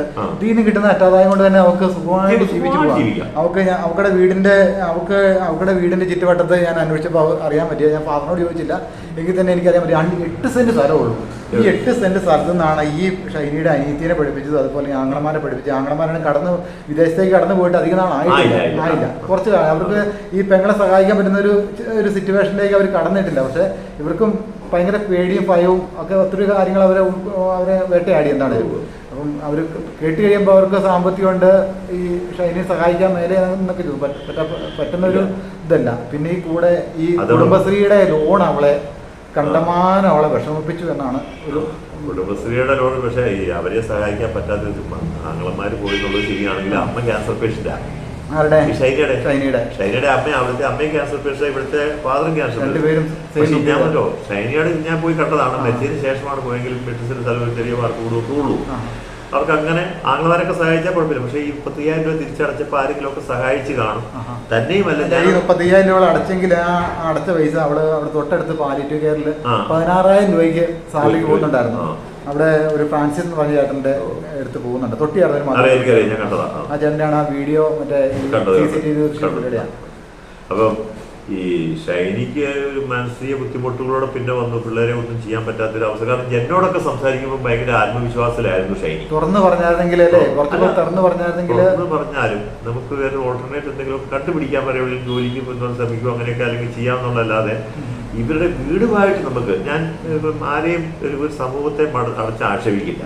പക്ഷെ ചില സത്യങ്ങളുണ്ട്. അതായത് ഇപ്പം എല്ലാ പുരോഹിതന്മാരും അല്ലെ എല്ലാ സമയം മോശമാണെന്ന് ഞാൻ പറയില്ല. പക്ഷെ ഈ പുരോഹിതന് നോക്കുന്ന പുരോഹിതനെ കുറഞ്ഞ പക്ഷമാകുമ്പോഴും വീട്ടിലെ പ്രശ്നങ്ങൾ പരിഹരിക്കാമായിരുന്നു. കാരണം ഒരു ദാരിദ്ര്യമുള്ള വീടല്ല, വേറെ കയറി കിടക്കാൻ ഒരു വീടില്ല. ഈ ബോബി നോക്കിക്കഴിഞ്ഞാൽ, ഈ ബോബി എന്ന് പറഞ്ഞ അച്ഛൻ പോലും ഞാൻ വാക്ക് പറയാനായിട്ട് ഞാൻ ആഗ്രഹിക്കുന്നത്, ഈ ബോബി നോക്കിക്കഴിഞ്ഞാൽ സുഖമായിട്ട് ഈ എമൗണ്ട് അടച്ചു തീർക്കാൻ പറ്റായിരുന്നോ? പറ്റും. അല്ല, എമൗണ്ട് അല്ല ഞാൻ പറഞ്ഞ എമൗണ്ട് അവിടെ നിൽക്കട്ടെ. എമൗണ്ട് ഒക്കെ ചെറിയ കാര്യമാണ്, ഒരു മാസം അടച്ചാൽ മതി. ഞാൻ പറഞ്ഞ ഞങ്ങളുടെ കത്തോലിക്ക അല്ലെങ്കിൽ നമ്മുടെ കത്തോലിക്ക സഭയിൽ ഒരു പ്രത്യേകത എന്ന് പറയുന്നത്, ഒരു കുടുംബത്തിൽ ഒരു പുരോഹിതനുണ്ടെങ്കിൽ ആ പുരോഹിതൻ ആ വീട്ടിലെ മാതാപിതാക്കൾ പോലും ബഹുമാനം കൊടുക്കും. ആ പുരോഹിതൻ ആ വീട്ടിൽ വന്നൊരു കാര്യം പറഞ്ഞാൽ അവരുടെ മാതാപിതാക്കൾ പോലും അച്ഛാന്ന് വിളിക്കുകയും ബഹുമാനിക്കുകയും ചെയ്യുന്ന രീതിയുണ്ട്. അങ്ങനെ ഒരു സാഹചര്യം നിലനിൽക്കുമ്പോൾ 2 സിസ്റ്റേഴ്സും ഒരച്ഛനുമുള്ള കുടുംബമാണ്. അപ്പോൾ ഇവർക്ക് ഇത് പരിഹരിക്കാമായിരുന്നു. കാരണം ഞാൻ പറഞ്ഞല്ലോ, യാതൊരു സാമ്പത്തിക കുടുംബത്തിൽ 2 സിസ്റ്റേഴ്സും ഉണ്ട്. 2 സിസ്റ്റേഴ്സും ഉണ്ട്. ഈ കുടുംബത്തിൽ 2 സിസ്റ്റേഴ്സും ഉണ്ട്, ഒരു അച്ഛനും ഉണ്ട്. ഈ കുടുംബത്തിൽ എന്ന് പറഞ്ഞത് അമ്മയുടെ അനിയത്തിമാരാണ്. ഈ കുടുംബമായിട്ട് കൂട്ടണ്ട. അമ്മയുടെ അനിയത്തി ചേർത്തി 2 സിസ്റ്റേഴ്സ് ഉണ്ട്. സ്വന്തം അനിയത്തി ചേർത്തി അവരൊന്നും ഇതിൽ ഇടപെടില്ല. എന്തുകൊണ്ടാണെന്ന് നമുക്കറിയില്ല. അതുപോലെ തന്നെ ഞാൻ പറഞ്ഞല്ലോ, ഇവര് നോക്കിയാൽ ഈ ഞാൻ സൂചിപ്പിച്ചതുപോലെ ഈ കുടുംബത്ത് ഒരു ദാരിദ്ര്യവും ഇല്ല. നമ്മുടെ പ്രശ്നം എന്നാ, പൈസയ്ക്ക് ബുദ്ധിമുട്ട്, രോഗം, ഇതൊക്കെയാണ് ഒരു പരിധി വരെ നമുക്ക് പിടിച്ചിരിക്കാൻ പറ്റുക. പക്ഷേ ഇപ്പം ഇവര് ഷൈനിയുടെ ഭർത്താവിൻ്റെ വീട്ടിൽ ഒരു ഭർത്താവിന് നല്ല സാലറി, കുടുംബത്തിന് അത്യാവശ്യം പിടിച്ചു നിൽക്കാൻ പറ്റുന്ന സാഹചര്യം, കയറി കിടക്കാൻ നല്ല വീട്, അതുപോലെ തന്നെ ആഹാരത്തിൻ്റെ കാര്യത്തൊന്നും ഒരിക്കലും ഒരു പരാതി ആരും പറഞ്ഞു കേട്ടില്ല. അപ്പം അത്രയ്ക്ക് അതുപോലെ പിള്ളേരെ സ്കൂളിലൊക്കെ വിട്ടുകൊണ്ടിരുന്നു. അങ്ങനെയുള്ള സാഹചര്യത്തിലുള്ള ഏക ഒരു പ്രശ്നം എന്ന് പറയുന്നത്, ഈ നോബി വരുന്ന 3 മാസം ഈ ഷൈനിയെ ദേവോദ്രം ഏൽപ്പിക്കുക എന്നുള്ളത് മാത്രമേ ഉള്ളൂ. അതും ഒരുപക്ഷെ പരസ്യമായിട്ടൊന്നുമല്ല. ഈ ഏറ്റവും അവസാനമാണ് ഇത് പരസ്യമായിട്ട് വന്നത്, അന്നാണ് ഇത് ആയത്. അല്ലെങ്കിൽ ഷൈനി പറഞ്ഞത് എന്തെങ്കിലും പ്രശ്നം ഉണ്ടാവുകയാണെങ്കിൽ ഷൈനിയെ പുറത്തോട്ട് പോയി വിളിച്ചോളൂ, അങ്ങനെയൊക്കെ ചെയ്യുമെന്നൊക്കെയാണ് അവർ പിന്നീട് പോയതിന് ശേഷം പറയാം. ആരും അറിയാതെ ഷൈനി കരഞ്ഞുകൊണ്ടോടെ ചെയ്യും. തൊട്ടടുത്തുള്ളൊരു മുനിസിപ്പൽ കൗൺസിലുണ്ട് മെറിലോട് ഞാൻ സംസാരിച്ചു. മെറിൽ പറഞ്ഞത് ഷൈനിക്ക് എന്തൊക്കെയാണെങ്കിലും ഇവിടെ തന്നെ നിൽക്കണമെന്നാണ് ആഗ്രഹം. ഷൈനിയുടെ കുടുംബത്തിന്റെ സ്ഥിതി ഷൈനിക്ക് അറിയാം. ഇവിടെ ബാക്കിയൊന്നും കുറവില്ല, ഇടിക്ക് മാത്രമേ വ്യത്യാസമുള്ളൂ, ബാക്കി എല്ലാത്തിനും ഒരു കുറവുമില്ല, ഷൈന് പ്രശ്നമില്ല. പിന്നെ തന്നെയല്ല ഇവിടുത്തെ ഫാദർ, അതായത് ഇവരുടെ ഫാദറിനോ ക്യാൻസർ പേഷ്യൻ്റായിട്ട് ഇരിക്കുവാണ്, വീൽ ചെയറിലൊക്കെ ആയിട്ടിരിക്കണേ. അതായത് വൃത്തിയായിട്ട് ആ മനുഷ്യനെ നോക്കി എന്നുള്ളത് എനിക്ക് നേരിട്ടറിയാം. എപ്പോൾ ചെന്നാലും നല്ല വൃത്തിയായിട്ട് അദ്ദേഹത്തെ സൂക്ഷിക്കുക, അദ്ദേഹത്തെ ചികിത്സിക്കുക. ചികിത്സ മീൻസ് എല്ലാ സൗകര്യങ്ങളും ചെയ്തുകൊണ്ടിരിക്കണം. അതിനകത്ത് എനിക്ക് പരാതിയില്ല. ഈ ശാരീരിക ഉപദ്രവത്തോട് മാത്രമായിരുന്നു ഒരു വിഷമമുണ്ടായിരുന്നു. അതും അവസാന ഘട്ടം ഇത് എല്ലാവരുടെയും മുമ്പിൽ വെച്ചായപ്പോൾ ആ കൂട്ടത്തിലുണ്ടായിരുന്ന ആളുകൾ തന്നെ വിളിച്ചു പറഞ്ഞുകൊണ്ടാണ് അവർ പറയുന്നത്. അല്ലെങ്കിൽ അത് ഒരുപക്ഷെ അങ്ങനെ അങ്ങ് പോയേ. അപ്പൊ അങ്ങനെ ഒരു സാഹചര്യം ഓരോ വോയിസ് വരുടെ ഓരോ മഹത്വജനങ്ങൾ പോലെ ഇങ്ങനെ മൊത്തം ഈ കേരളത്തിലല്ലേ ലോകം മൊത്തം ഇങ്ങനെ മലയാളികൾ എവിടെയൊക്കെ ഉണ്ടോ അവിടെ എല്ലാം സ്പ്രെഡ് ആയിക്കൊണ്ടിരിക്കുക. അതിന്റെ കാര്യം രണ്ട് 11 വയസ്സുള്ള പ്രായമുള്ള 2 പിള്ളേര്, നല്ല മിടുക്കരായ 2 പിള്ളേര്, അവരെ കൊണ്ട് കെട്ടിപ്പിടിച്ച് ലോക്കോപ്പേരോട് പറഞ്ഞത് കേട്ട് കാണും, കെട്ടിപ്പിടിച്ച് 3 പേര് നിൽക്കുക. തന്നെയല്ല അവർ ഇത്രയും ഓണടിച്ച് ചെയ്യുന്ന ഒരു ട്രെയിന് നേരെ തലമുട്ടി പോലും നോക്കിയില്ല. അത്ര ആത്മവിശ്വാസത്തിൽ അവർ കെട്ടിപ്പിടിച്ച് അമ്മയോട് ചേർന്ന് നിന്നാ 2 പിള്ളേര്. അമ്മയോട് ചേർന്ന് നിന്നിട്ട്, അതായത് ഒരുപക്ഷെ അവർ ചിന്തിച്ച് കാണും ഞങ്ങളുടെ ശരീരം പോലും ആരും കാണരുതെന്ന് വിചാരിച്ചു കാണും. ഷൈനയുടെ ഒരു നിശ്ചയദാർഢ്യം കൊണ്ടാണ്. എന്തായാലും അപ്പം അതുകൊണ്ട് ഞാൻ പറഞ്ഞു വീണ്ടും പഴയതിലേക്ക് വരാം. അച്ഛന് പുരോഹിത സമൂഹത്തെ മുഴുവൻ ഞാൻ വെല്ലുവിളിക്കുക പറയുമെന്നല്ല, ഇഷ്ടം പോലെ ഉണ്ട്, പുരോഹിതരുണ്ട്, സിസ്റ്റേഴ്സുണ്ട്. അപ്പൊ സ്വാഭാവികമായും ആ വീട്ടിലെ ജോബിയുടെ സ്വന്തം ചേട്ടൻ എന്ന രീതിയിൽ അച്ഛൻ പറഞ്ഞാൽ ഏറ്റവും കുറഞ്ഞ് ഇത്രയും പറഞ്ഞാൽ മതി, എന്തിനാണ് അവിടെ അത് പക്ഷെ ഉപദ്രവിക്കുന്നുണ്ടെന്ന് അച്ഛൻ അറിയുകയും ചെയ്യാം. അപ്പം അത് നിർത്താൻ അച്ഛൻ പറഞ്ഞാൽ എനിക്ക് ഒരു വിശ്വാസം സൈലന്റ് ആയിരുന്നു. അച്ഛൻ എന്താണത്, അതായത് ഈ നോബി എന്തെങ്കിലും പ്രശ്നം ഉണ്ടായി കഴിയുമ്പോൾ അച്ഛൻ ആ കൂടെ സപ്പോർട്ട് ചെയ്തിട്ട് അത് സ്റ്റേഷനിൽ പോകാനും കോടതിയിൽ പോകാനല്ല നിയമം എനിക്കറിയാം. അത് ഈ പറഞ്ഞ പോലെ ഞാൻ പറഞ്ഞല്ലോ 1,26,000 പ്ലസ് 35,000 1,55 രൂപയുള്ളൂ. ഒറ്റ വാക്ക് അച്ഛൻ അവിടെ വെച്ച് പറഞ്ഞാൽ മതി, നമ്മളിതൊക്കെ പഠിക്കാൻ നോക്കാം, നമുക്കത് കണ്ടിട്ട് സെറ്റ് ചെയ്യാം എന്നൊരു വാക്ക് കൊണ്ട് തീർന്ന കാര്യം. അതുപോലെ തന്നെ 3.5 ലക്ഷം ശമ്പളമുണ്ട്. ഈ കുടുംബശ്രീന്ന് ലോൺ എടുക്കേണ്ട യാതൊരു കാര്യമില്ല. അതിലൊരു കാര്യം എന്ന് വെച്ച് കഴിഞ്ഞാല് ഈ ഇറാഖില് എങ്കിലൊക്കെയാണ് ജോലി. അപ്പൊ നമ്മൾ പറയുന്ന പോലെ പെട്ടെന്ന് കിട്ടാൻ സമയത്ത് കിട്ടണമെന്നില്ല. തന്നെ ഒരു ചെറിയ പലിശയുള്ളൂ, 4-5% പലിശയുള്ളൂ. അപ്പൊ അവിടെ നിന്ന് എടുക്കുകയും തിരിച്ചടയ്ക്കുകയൊക്കെ ചെയ്യുന്നത് സ്വാഭാവികമാണ്. പെട്ടെന്ന് ചെയ്യുന്ന പൈസ ഞായറാഴ്ച എല്ലാ ഞായറാഴ്ചയും ഗ്രൂപ്പ് കൂടും, ആ ഗ്രൂപ്പിൽ അപേക്ഷ പൈസ കിട്ടും. അത് ഈ പറഞ്ഞതുപോലെ എടുക്കും. ഈ നോബിയുടെ കുടുംബത്തിൽ തന്നെ അടുത്തോടെ പേർക്ക് വണ്ടി എടുത്തിട്ടുണ്ടായിരുന്നു. അത് എന്നോട് ഈ ഷൈനി ഇതിന് ശേഷമാണ് പറഞ്ഞു, എനിക്കറിയില്ലായിരുന്നു. അപ്പൊ 2 വണ്ടി, ഒരു കിയയുടെ വണ്ടി, പുതിയ വണ്ടി എടുത്താണ്. പിന്നെ ഈ ഷൈനിക്ക് ഡ്രൈവിംഗ് അറിയാമായിരുന്നോ? ഷൈനിക്ക് കാർ ഓടിക്കുമായിരുന്നു. പക്ഷെ ആ വണ്ടിയൊന്നും ആരും ഓടിക്കുന്ന ഞാൻ കണ്ടിട്ടില്ല. ഷൈനിയുടെ മെയിൻ വാഹനം എന്ന് പറയുന്നത് ഓട്ടോ ആക്റ്റീവയാണ്. ആക്റ്റീവ സ്കൂട്ടറിലാണ് ഷൈനി എല്ലാ കാര്യങ്ങളും നടത്തുക, വാഴക്കൊല കൊണ്ടുപോകുക. അല്ലാതെ ഞാൻ കാർ ഓടിക്കുന്നത് ഞാൻ കണ്ടിട്ടില്ല. ഒരു പുതിയ വണ്ടിയോടെ വിറ്റ് കിടക്കുന്നത് കണ്ടായിരുന്നു എന്നുള്ളത് ഞാൻ തിരിച്ചില്ല. പക്ഷേ ഷൈനി എന്നോട് വന്ന് പറഞ്ഞ് ചുങ്കത്തിലൊരു ഈ മേശ കസേരയൊക്കെ വാടകയ്ക്ക് കൊടുക്കുന്ന സ്ഥാപനമുണ്ട്, അതിന് ഈ നോബിക്ക് ഷെയർ ഉണ്ടെന്നും അതിനെ ആവശ്യത്തിലേക്ക് വേണ്ടിയിട്ട് ഒരു പിക്കപ്പ് എടുത്തിട്ടുണ്ടോ, അത് ഷൈനിയുടെ വില നോക്കും. ആ ഷെയറും ഷൈനിയുടെ വില ഷൈനി പറഞ്ഞില്ല, ബാക്കിയുള്ളവർ പറഞ്ഞില്ല. അത് തിരിച്ചെഴുതി കൊടുക്കാൻ സാധ്യത ഉണ്ടോ എന്ന് എനിക്ക് സംശയമുണ്ട്. കാരണം അത് കൊടുത്തില്ല. അപ്പൊ ഞാൻ പക്ഷേ എന്നോട് പറഞ്ഞു എന്റെ പേര് 2 വണ്ടിയുണ്ട് എന്ന് പറഞ്ഞു. അപ്പൊ ഞാൻ അറിയാൻ വേണ്ടി ചോദിച്ചു, അതൊരു കാറൊന്നും കൊണ്ടുവന്ന് പറഞ്ഞു. ഞാൻ കൊണ്ടുപോകുന്നില്ല, എനിക്ക് വേണ്ട, അത് നോബിയുടെ പൈസയാണ്, എനിക്ക് വേണ്ടാന്ന് തന്നെയാണ് എന്നോട് നേരിട്ട് കൊടുത്താൽ. ഓൾറെഡി മൊത്തം ഈ വണ്ടി ഇവരുടെ പേർക്ക് എടുത്താം. വേണമെങ്കിൽ വീട്ടിൽ നിന്ന് പോകുമ്പോൾ വേണമെങ്കിൽ വണ്ടി വിട്ടിട്ട് ഇവർക്ക് വേണമെങ്കിൽ കടം അടച്ചു തീർക്കാം. ഉറപ്പായിട്ടും നല്ലൊരു പെണ്ണാണെങ്കിൽ അതായിരുന്നു ചെയ്യേണ്ടത്. ഏതാളാണെങ്കിലും ഇനി മറിച്ചുവാണെങ്കിൽ ഏതെങ്കിലും വണ്ടി കച്ചവടക്കാരോട് പറഞ്ഞാൽ സുഖമായിട്ട് വണ്ടി കച്ചവടം വണ്ടിയുണ്ടല്ലോ, ഈ 2 വണ്ടി വണ്ടി മേടിച്ചത് പേരിലാണ്. വണ്ടി ഷൈനിയുടെ പേര് മേടിച്ചതിന്റെ ഉദ്ദേശം ഇങ്ങനെയൊന്നും വരുമെന്ന് ഓർത്തില്ല. ഈ വണ്ടി മേടിച്ച് പുതിയ വണ്ടി മേടിച്ച് റെഡി ക്യാഷിനാണോ മേടിച്ചത്? അതെനിക്ക് പറ്റാറില്ല, ആയിരിക്കല്ലോ സി സി ഒക്കെ ആണോ, അതും കൂടി ആയിരിക്കും ഷൈനിയായിട്ട് കാണാൻ റെഡി ക്യാഷ് കൊടുക്കാൻ സാധ്യതയില്ല. അങ്ങനെയാണോന്നും അറിയില്ല. പക്ഷെ മേടിച്ചതിന്റെ കാര്യം ആ വണ്ടിക്ക് സി സി ഉണ്ടെങ്കിൽ ഷൈനിയോടെ സമയത്തുണ്ടെങ്കിൽ അടുത്തോളൂല്ലോ, വീട്ടിൽ പൈസ കൊണ്ട് അതുകൊണ്ടൊക്കെ ആയിരിക്കണം. അതുപോലെ ആ പിക്കപ്പ് ഷൈനി കണ്ടുപോലും എന്നോട് പറഞ്ഞു, പിക്കപ്പ് ഉണ്ടെന്ന് പറഞ്ഞു. അങ്ങനെ മേടിച്ചിട്ടുള്ളൂ. പക്ഷെ അതൊന്നും എനിക്ക് വേണ്ട. എന്നോട് കാറിന്റെ കാര്യം പറഞ്ഞു, എനിക്ക് വേണ്ട, അത് നോബി അടച്ച പൈസയാണ്, നോബിയുടെ വണ്ടിയാണ്, എനിക്ക് വേണ്ടാന്ന് തന്നെ. അല്ലാതെ ഞാൻ ഈ പ്രശ്നങ്ങളൊക്കെ പരിഹരിക്കുമ്പോഴായിരുന്നു ഷൈനിയുടെ പേര് കിടക്കുന്ന ആ വണ്ടി എടുത്തുകൊണ്ട് പോയാൽ മതിയായിരുന്നു. അതിന് നിയമം പോലും അതിന് എതിര് നിൽക്കാൻ പറ്റില്ല. പക്ഷെ എന്നോട് പറഞ്ഞൊരു വാക്ക്, എനിക്കതാണ് ആ ഷൈനിയെ പറ്റി ഓർക്കുമ്പോൾ എപ്പോഴും എന്റെ കണ്ണു നിറയുന്ന ഒരു കാര്യം അതാണ്. ഷൈനി പറഞ്ഞു, എനിക്ക് വേണ്ട, അത് നോബിയുടെ പൈസയാണ്, എനിക്ക് എന്റെ പിള്ളേരെ കൊണ്ടൊന്ന് ജീവിച്ചാൽ മതി. അതിനൊരു സർട്ടിഫിക്കറ്റ് തന്നാൽ മതി. ആ സർട്ടിഫിക്കറ്റ് കിട്ടുമെന്നാണ് ഞാനും കുറിച്ചത്. ഷൈനി അവിടെ ചെന്നപ്പോൾ ഇതിനേക്കാളും വില്ലൻ ഇതിനേക്കാളും വലിയ വില്ലൻ കഥാപാത്രമായിട്ട് ഷൈനിയുടെ ഫാദർ അവതരിച്ചു. ഫാദർ ഞാൻ അതിനെപ്പറ്റി അത് ആധികാരികമല്ലെങ്കിലും അത് എനിക്ക് മനസ്സിലാക്കാൻ പറ്റിയത് ഇപ്പോൾ ഏറ്റവും വലിയ ഉദാഹരണം ഫോണിൽ വിളിച്ചപ്പോൾ എന്തെങ്കിലും വിളിക്കും, ഇടയ്ക്ക് വല്ലപ്പോഴൊക്കെ വിളിക്കാറുണ്ടായിരിക്കുമല്ലോ. എന്നെ അങ്ങനെ വലിയ കൂടുതൽ എന്തെങ്കിലും ആവശ്യമുണ്ടല്ലോ വിളിക്കാം. വിളിച്ചപ്പോൾ എന്തെങ്കിലും ഇങ്ങനെ ഇതുപോലെ ഈ കുടുംബത്തിന്റെ എന്തെങ്കിലും പ്രശ്നങ്ങൾ സംസാരിച്ചിട്ടുണ്ടോ? ഇല്ല, കുടുംബത്തിലെ പ്രശ്നങ്ങൾ സംസാരിച്ചിട്ടില്ല. അങ്ങനെ പുള്ളി അങ്ങനെ വേറെ ആവശ്യം വിളിക്കാറില്ല, ഷൈനിയുടെ ആവശ്യം വിളിക്കാറുള്ളൂ. ഈ ലോണുമായിട്ട് ബന്ധപ്പെട്ട കാര്യങ്ങൾ അത് സെറ്റ് ചെയ്ത് കൂടി അത് തീർന്നു. പക്ഷെ ഞാൻ പറഞ്ഞത്, ഞാൻ ഈ മരിച്ച അന്ന് വീട്ടിൽ ചെന്നു. വീട്ടിൽ ചെന്നപ്പം അദ്ദേഹം എന്നോടൊരു വാക്ക് പറഞ്ഞു.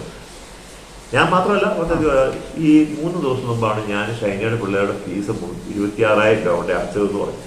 പെട്ടെന്ന് എനിക്കൊരു ഫീൽ ചെയ്തു, മരിച്ചത് കൊണ്ടാണോ എന്നറിയില്ല, ഒരു കണക്ക് പറച്ചിൽ പോലെ എനിക്ക് തോന്നി. അപ്പൊ ആ രീതിയിലുള്ള സംസാരം പറഞ്ഞാലും ഷൈനിക്ക് ബുദ്ധിമുട്ട് വരും.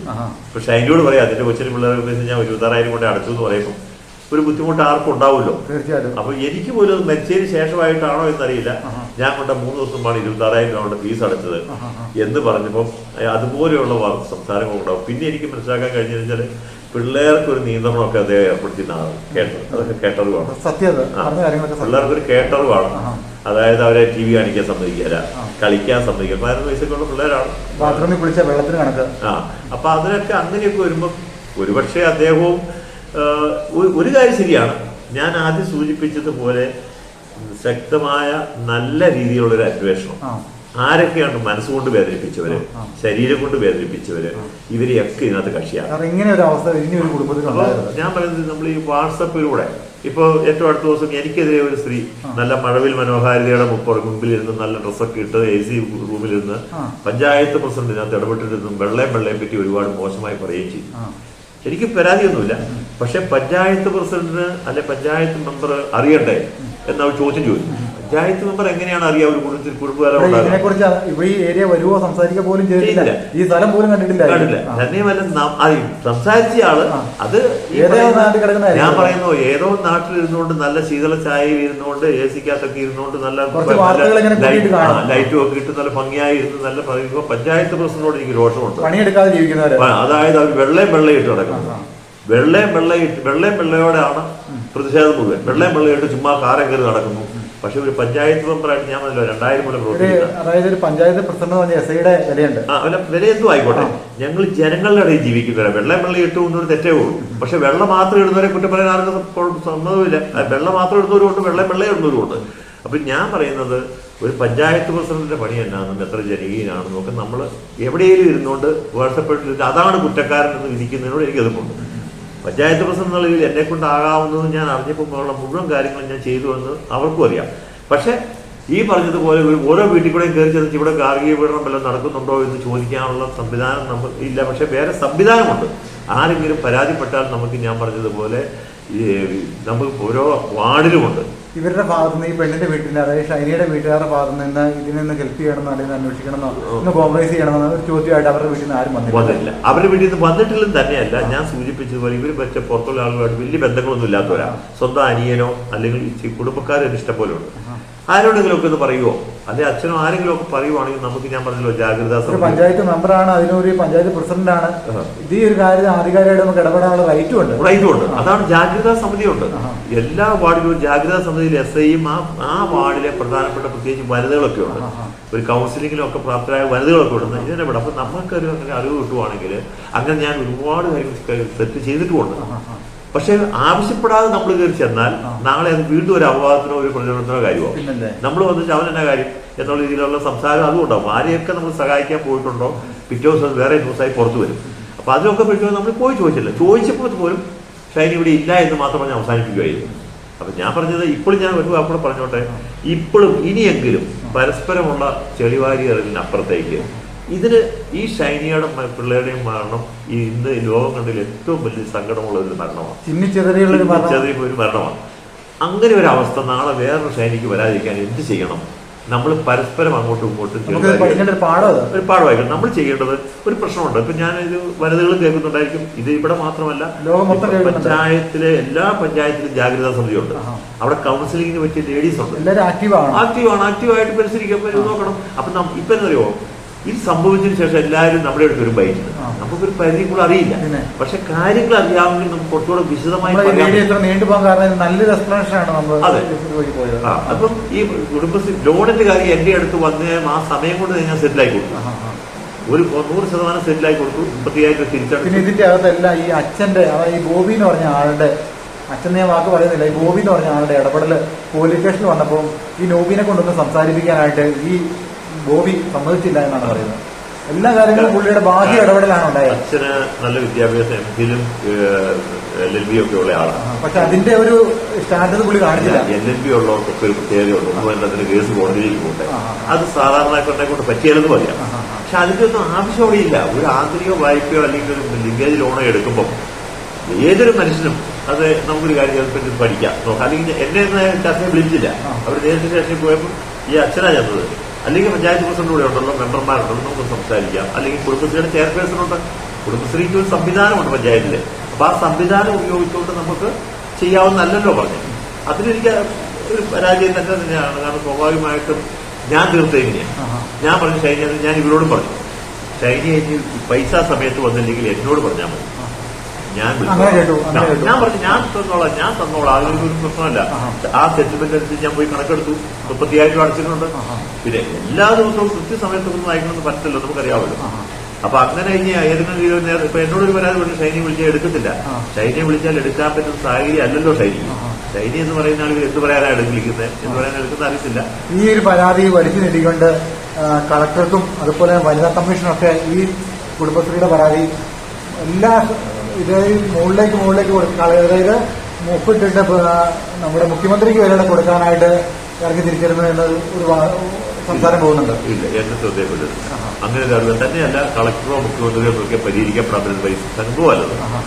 ഞാൻ പറഞ്ഞു, നിയമത്തിന്റെ വഴിക്ക് പോകുമ്പോൾ ഷൈനിയാണ് ഒപ്പിട്ട് പൈസ മേടിക്കുന്നത്. അത് എവിടെ കൊണ്ട് ചെലവാക്കിയെന്ന് ചോദിച്ച് കോടതിയിൽ വരില്ല എന്നാണ് എന്റെ ഒരു വിശ്വാസം. എനിക്ക് LLB സ്വാഭാവികമായി ചെയ്യേണ്ടത് നമ്മുടെ നാട്ടിൽ ഞങ്ങളെ പോലുള്ള ആളുകൾ ഒരുപക്ഷെ വെള്ളയപ്പിള്ളയിട്ട് എനിക്ക് തോന്നുന്നത് നമ്മൾ ഇത്ര നേരം നമ്മൾ അങ്ങോട്ടും ഇങ്ങോട്ടും മുഖാമുഖം ചേട്ടന്റെ ഇവിടെ വന്ന് ഇതുപോലെ ടേബിളിന്റെ ഇവിടെ വന്ന് ഒരു 10 മിനിറ്റിന് സംസാരിച്ചാൽ തീരാവുന്ന കാര്യങ്ങളേ ഉള്ളൂ. അത്രേ ഉള്ളൂ. അല്ല, പിന്നെ കുടുംബകലത്തെ പറ്റി എനിക്കറിയില്ല. അല്ല, ഈ നോബിയും അതുപോലെ ഷൈനിയുടെ ചേട്ടന് മുമ്പ് വന്നിട്ട് വരണ്ടേ?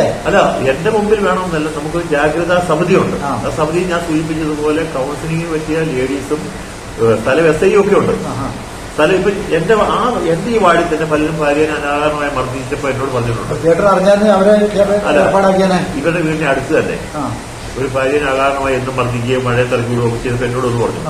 ഞാനപ്പോ പറഞ്ഞല്ലോ, സ്ഥലം SI ഒരു ജാഗ്രതാ സമിതി മെമ്പറാണ്. ഞാൻ അദ്ദേഹത്തോട് പോയി പറഞ്ഞു, ഭർത്താവിനോട് പറഞ്ഞു, നിങ്ങൾ ഇങ്ങനെ ചെയ്യുന്നത് തെറ്റാണ്. നാളെ ഒരു പരാതി കൊണ്ട് സ്റ്റേഷനിൽ കൊടുത്താൽ അതിന് ഭയങ്കര ഒരു ബുദ്ധിമുട്ടുണ്ടാകും. നമ്മുടെ ആ പ്രശ്നം ഗണ്യമായി പോയി, ഒരു കുഴപ്പമില്ലാതെ പോയി. അതുപോലെയുള്ള സംവിധാനങ്ങൾ ഉള്ളപ്പോൾ ആരോടും പറയാതെ നമുക്ക് അറിയാൻ പറ്റില്ല. പിന്നെ ഗാർഹിക പീഡനം നമ്മളൊരു പരിധിയിൽ കൂടുതൽ അങ്ങോടി എന്ന് കൈയടത്താനും ചോദിക്കാനും പോയാൽ അതിന് വേറെ മനസ്സ് തുറക്കുവാണെങ്കിൽ കുറച്ച് കാര്യങ്ങൾ പറയാൻ പറ്റും, നമുക്ക് സപ്പോർട്ട് നിൽക്കാനായിട്ട് പറ്റും. സത്യത്തിൽ വലിയ ഒരു ഭാഗ്യമാണ് ആ കുടുംബത്തിന് നഷ്ടപ്പെട്ടത്. ഏത് ഷൈനിയുടെ ഈ ജോബിയുടെ കുടുംബത്തിൽ വെച്ചത്. ജോബി നല്ല ജോലി, നല്ല ശമ്പളം, സുഖമായി ജീവിക്കുന്നു, കുഴപ്പമില്ല. മാതാപിതാക്കൾക്ക് ഒരു വേലക്കാരിയുടെ പണിയും ഒരു മരുമകളുടെ ഡ്യൂട്ടിയും ഒരു നേഴ്സിന്റെ ഡ്യൂട്ടിയും എല്ലാം ചെയ്ത് കിട്ടിയിരുന്ന ഒരു ഷൈനി. ഇപ്പൊ ഞാൻ അറിഞ്ഞുണ്ടല്ലോ, 2 ബംഗാളി പെണ്ണുങ്ങളെ അവിടെ പണിക്കായിട്ട് നിർത്തുന്നു. അതായത് ഈ മീൻ തീറ്റ കൊടുക്കാനും വേറെ വീട് നോക്കാനും ഭക്ഷണം ഉണ്ടാക്കാനും സാധാരണ പറ്റിയല്ലാതിരിക്കുക. ഈ പണിയെല്ലാം ഷൈനിയോട് ചെയ്തില്ല. ഈ പെണ്ണിനെ അവിടെ ഇറക്കി വിട്ടതല്ലേ? അതാ ഞാൻ പറഞ്ഞത്. പെണ്ണിനെ ഇറക്കി വിട്ടതാ. എനിക്ക് പോകാൻ മനസ്സിലായിരുന്നേട്ടെ. ഷൈനിക്കില്ലായിരുന്നു. ഷൈനിയെ അനിയും കൂട്ടിക്കൊണ്ട് പോയി. പിന്നെ ഈ കണ്ട ദൃക്സാക്ഷിയാണ് വെച്ച് പറഞ്ഞത്. വീണ്ടും ഉപദ്രവിക്കാതിരിക്കാൻ വേണ്ടിയാണ് അനിയും കൂട്ടിക്കൊണ്ട് പോയത്. അതെ, ആ കാര്യത്തിൽ പറഞ്ഞ ആളല്ലേ? അതെ, അന്നാ വീട്ടിൽ കിടത്തേച്ച് പോകുന്നത് സേഫ് അല്ല എന്ന് ഓർത്തുകൊണ്ടായിരിക്കും കൂട്ടിക്കൊണ്ട് പോയി വീട്ടിൽ കൊണ്ടുപോയിട്ട് പിന്നെ ഒരു ദൃക്സാക്ഷി ഫാദറിനെ വിളിച്ചു പറഞ്ഞു. അങ്ങനെയാണ് ഷൈനി പോകേണ്ട വന്നത്. പിന്നെ പോയി കഴിഞ്ഞതിന് ശേഷവും ഇപ്പം വേറെ ഒരു കാര്യം കൂടെ ഉണ്ട്. ഷൈനി ഒരു 3-4 ദിവസം പോയപ്പോൾ ഒരു സാധനം കൊണ്ടുപോയിട്ടില്ലായിരുന്നു. അപ്പം ഷൈനി ഒരു 3-4 ദിവസം കഴിഞ്ഞപ്പോൾ അത് ഷൈനി എന്നോട് പറഞ്ഞ കാര്യം എനിക്ക് ആധികാരികമായി പറയും.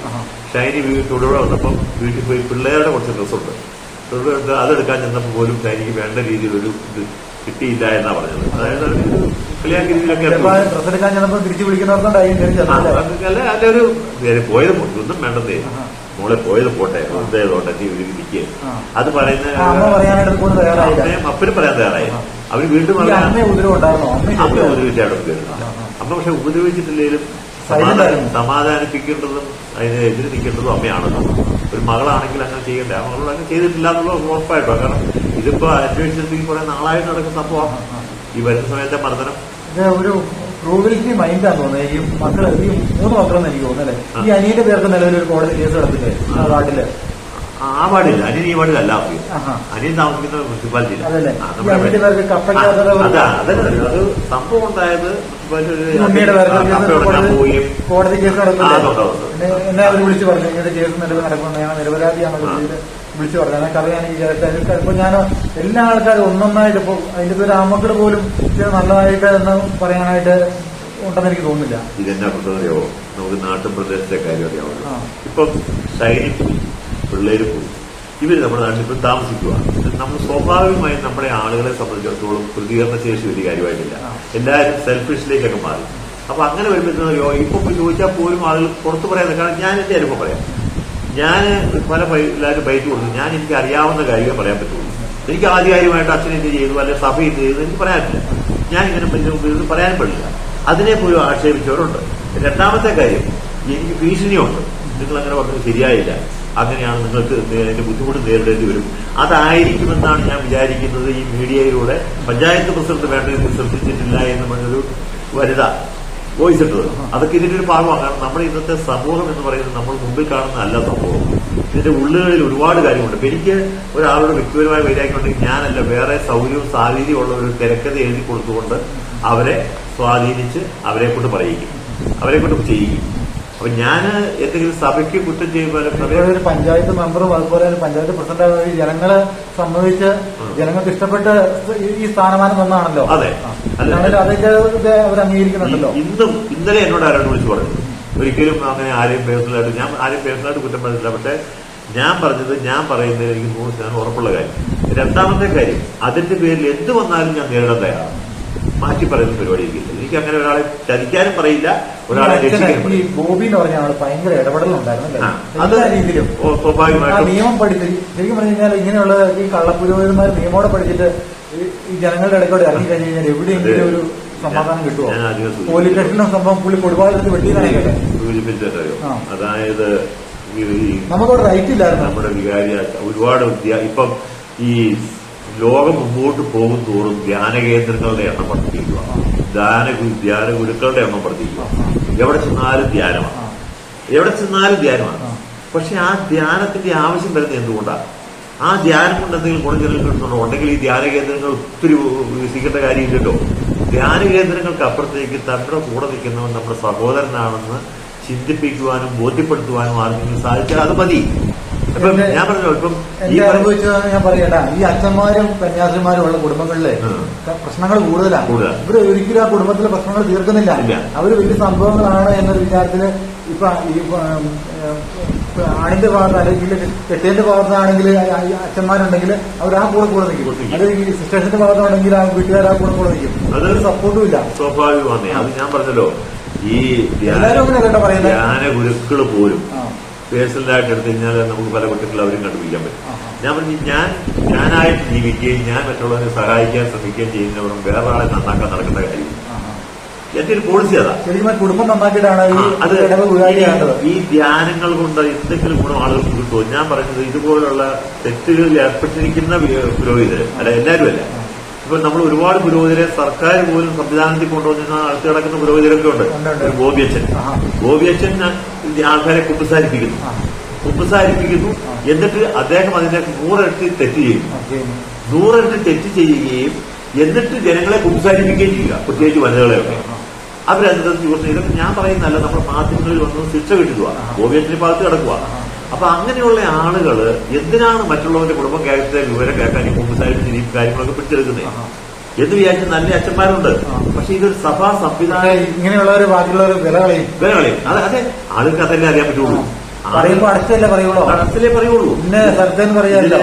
ആരാണ് നല്ലത് ആരാണ് മോശം പെട്ടെന്ന് പറയാൻ പറ്റും. അത് പറയുമ്പോൾ ആ കഥ പകർന്നു വരുമ്പോഴത്തേനും ഒത്തിരി സമയമെടുക്കും. പൊതുവെ അച്ഛന്മാര് ഒരു ചിന്താഗതി ജനത്തിന്റെ ജനങ്ങളുടെ ജീവിക്കുന്ന ആളാണ്. ജനങ്ങളുടെ ഒരു വികാരം ഈ ചേരി വലിയവർമ്മിൽ എന്ന് പറയുമ്പോൾ മൊത്തം ചേരി തിരിക്കുന്ന പരിപാടി ഒരു കാലത്ത്. അല്ല, പക്ഷെ അങ്ങനെയല്ലോ. ചേരിയിൽ എന്ന് പറഞ്ഞാൽ ഒരുപാട് വീട്ടുകാർ ഇപ്പോഴും അവരെ അപ്രീഷിയേറ്റ് ചെയ്യുക. ഞാൻ നല്ല വീട്ടുകാരുണ്ടല്ലേ? നല്ല വീട്ടുകാരാണല്ല. അത് കാരണം ഈ ബേബിച്ചേട്ടന് അനുകൂലമായ ഒരു ചേരിക്കാരെ സംസാരിക്കുന്ന കേട്ടു. ഒത്തിരി ചേരി കുടുംബമുണ്ട്, സ്വന്തം അനിയനുണ്ട്. എന്റെ അറിവ് ശരിയാണെങ്കിൽ 3-4 വർഷമായിട്ട് ബേബിച്ചേട്ടൻ വീട്ടിൽ കയറില്ല. അപ്പൊ ഒരു ചേരിക്കാരും അതിനെ ന്യായീകരിക്കാത്തതിന്റെ കാര്യം ഇവരുടെ ഭാഗത്ത് തന്നെയാണ് തെറ്റുള്ളത്. നമ്മൾ ഈ ചായകൾ വന്നു കയറിയ ആളുടെ കുഴപ്പമായിരിക്കും. അതെ, അല്ല ഞാൻ പറഞ്ഞ ബേബിച്ചേട്ടന്റെ ആ കുടുംബത്തിന്റെ തന്നെ കുഴപ്പമാണ്. അല്ലെങ്കിൽ പിന്നെ കുടുംബം എന്നുള്ള രീതിയിൽ അവർക്ക് സഹകരിക്കാമല്ലോ.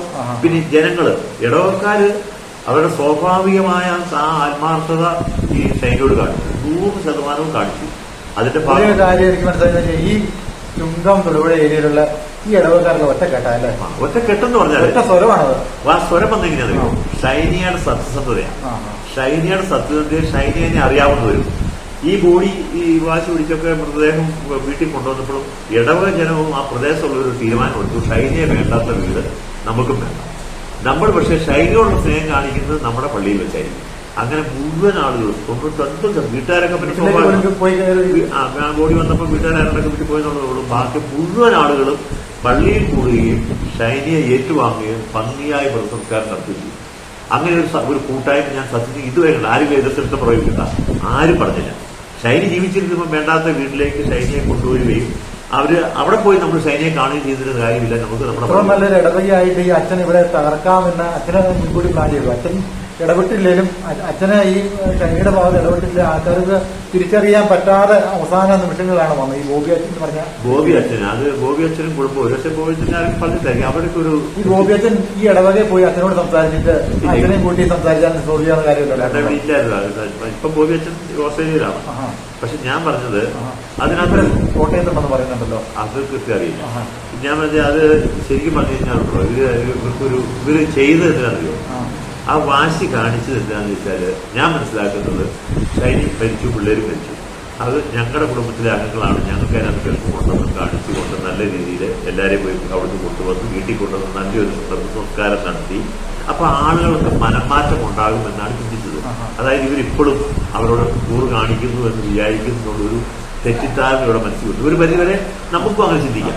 കൊണ്ടോ മരിച്ചപ്പോ പിന്നെ അവരൊന്നും നോക്കിയില്ല. പക്ഷെ അത് നെഗറ്റീവായി കാരണം അതിനുവേണ്ടി നെഗറ്റീവ് അതാണ് അത്രയും ആളുകൾക്ക് പ്രത്യേകമുള്ളത്.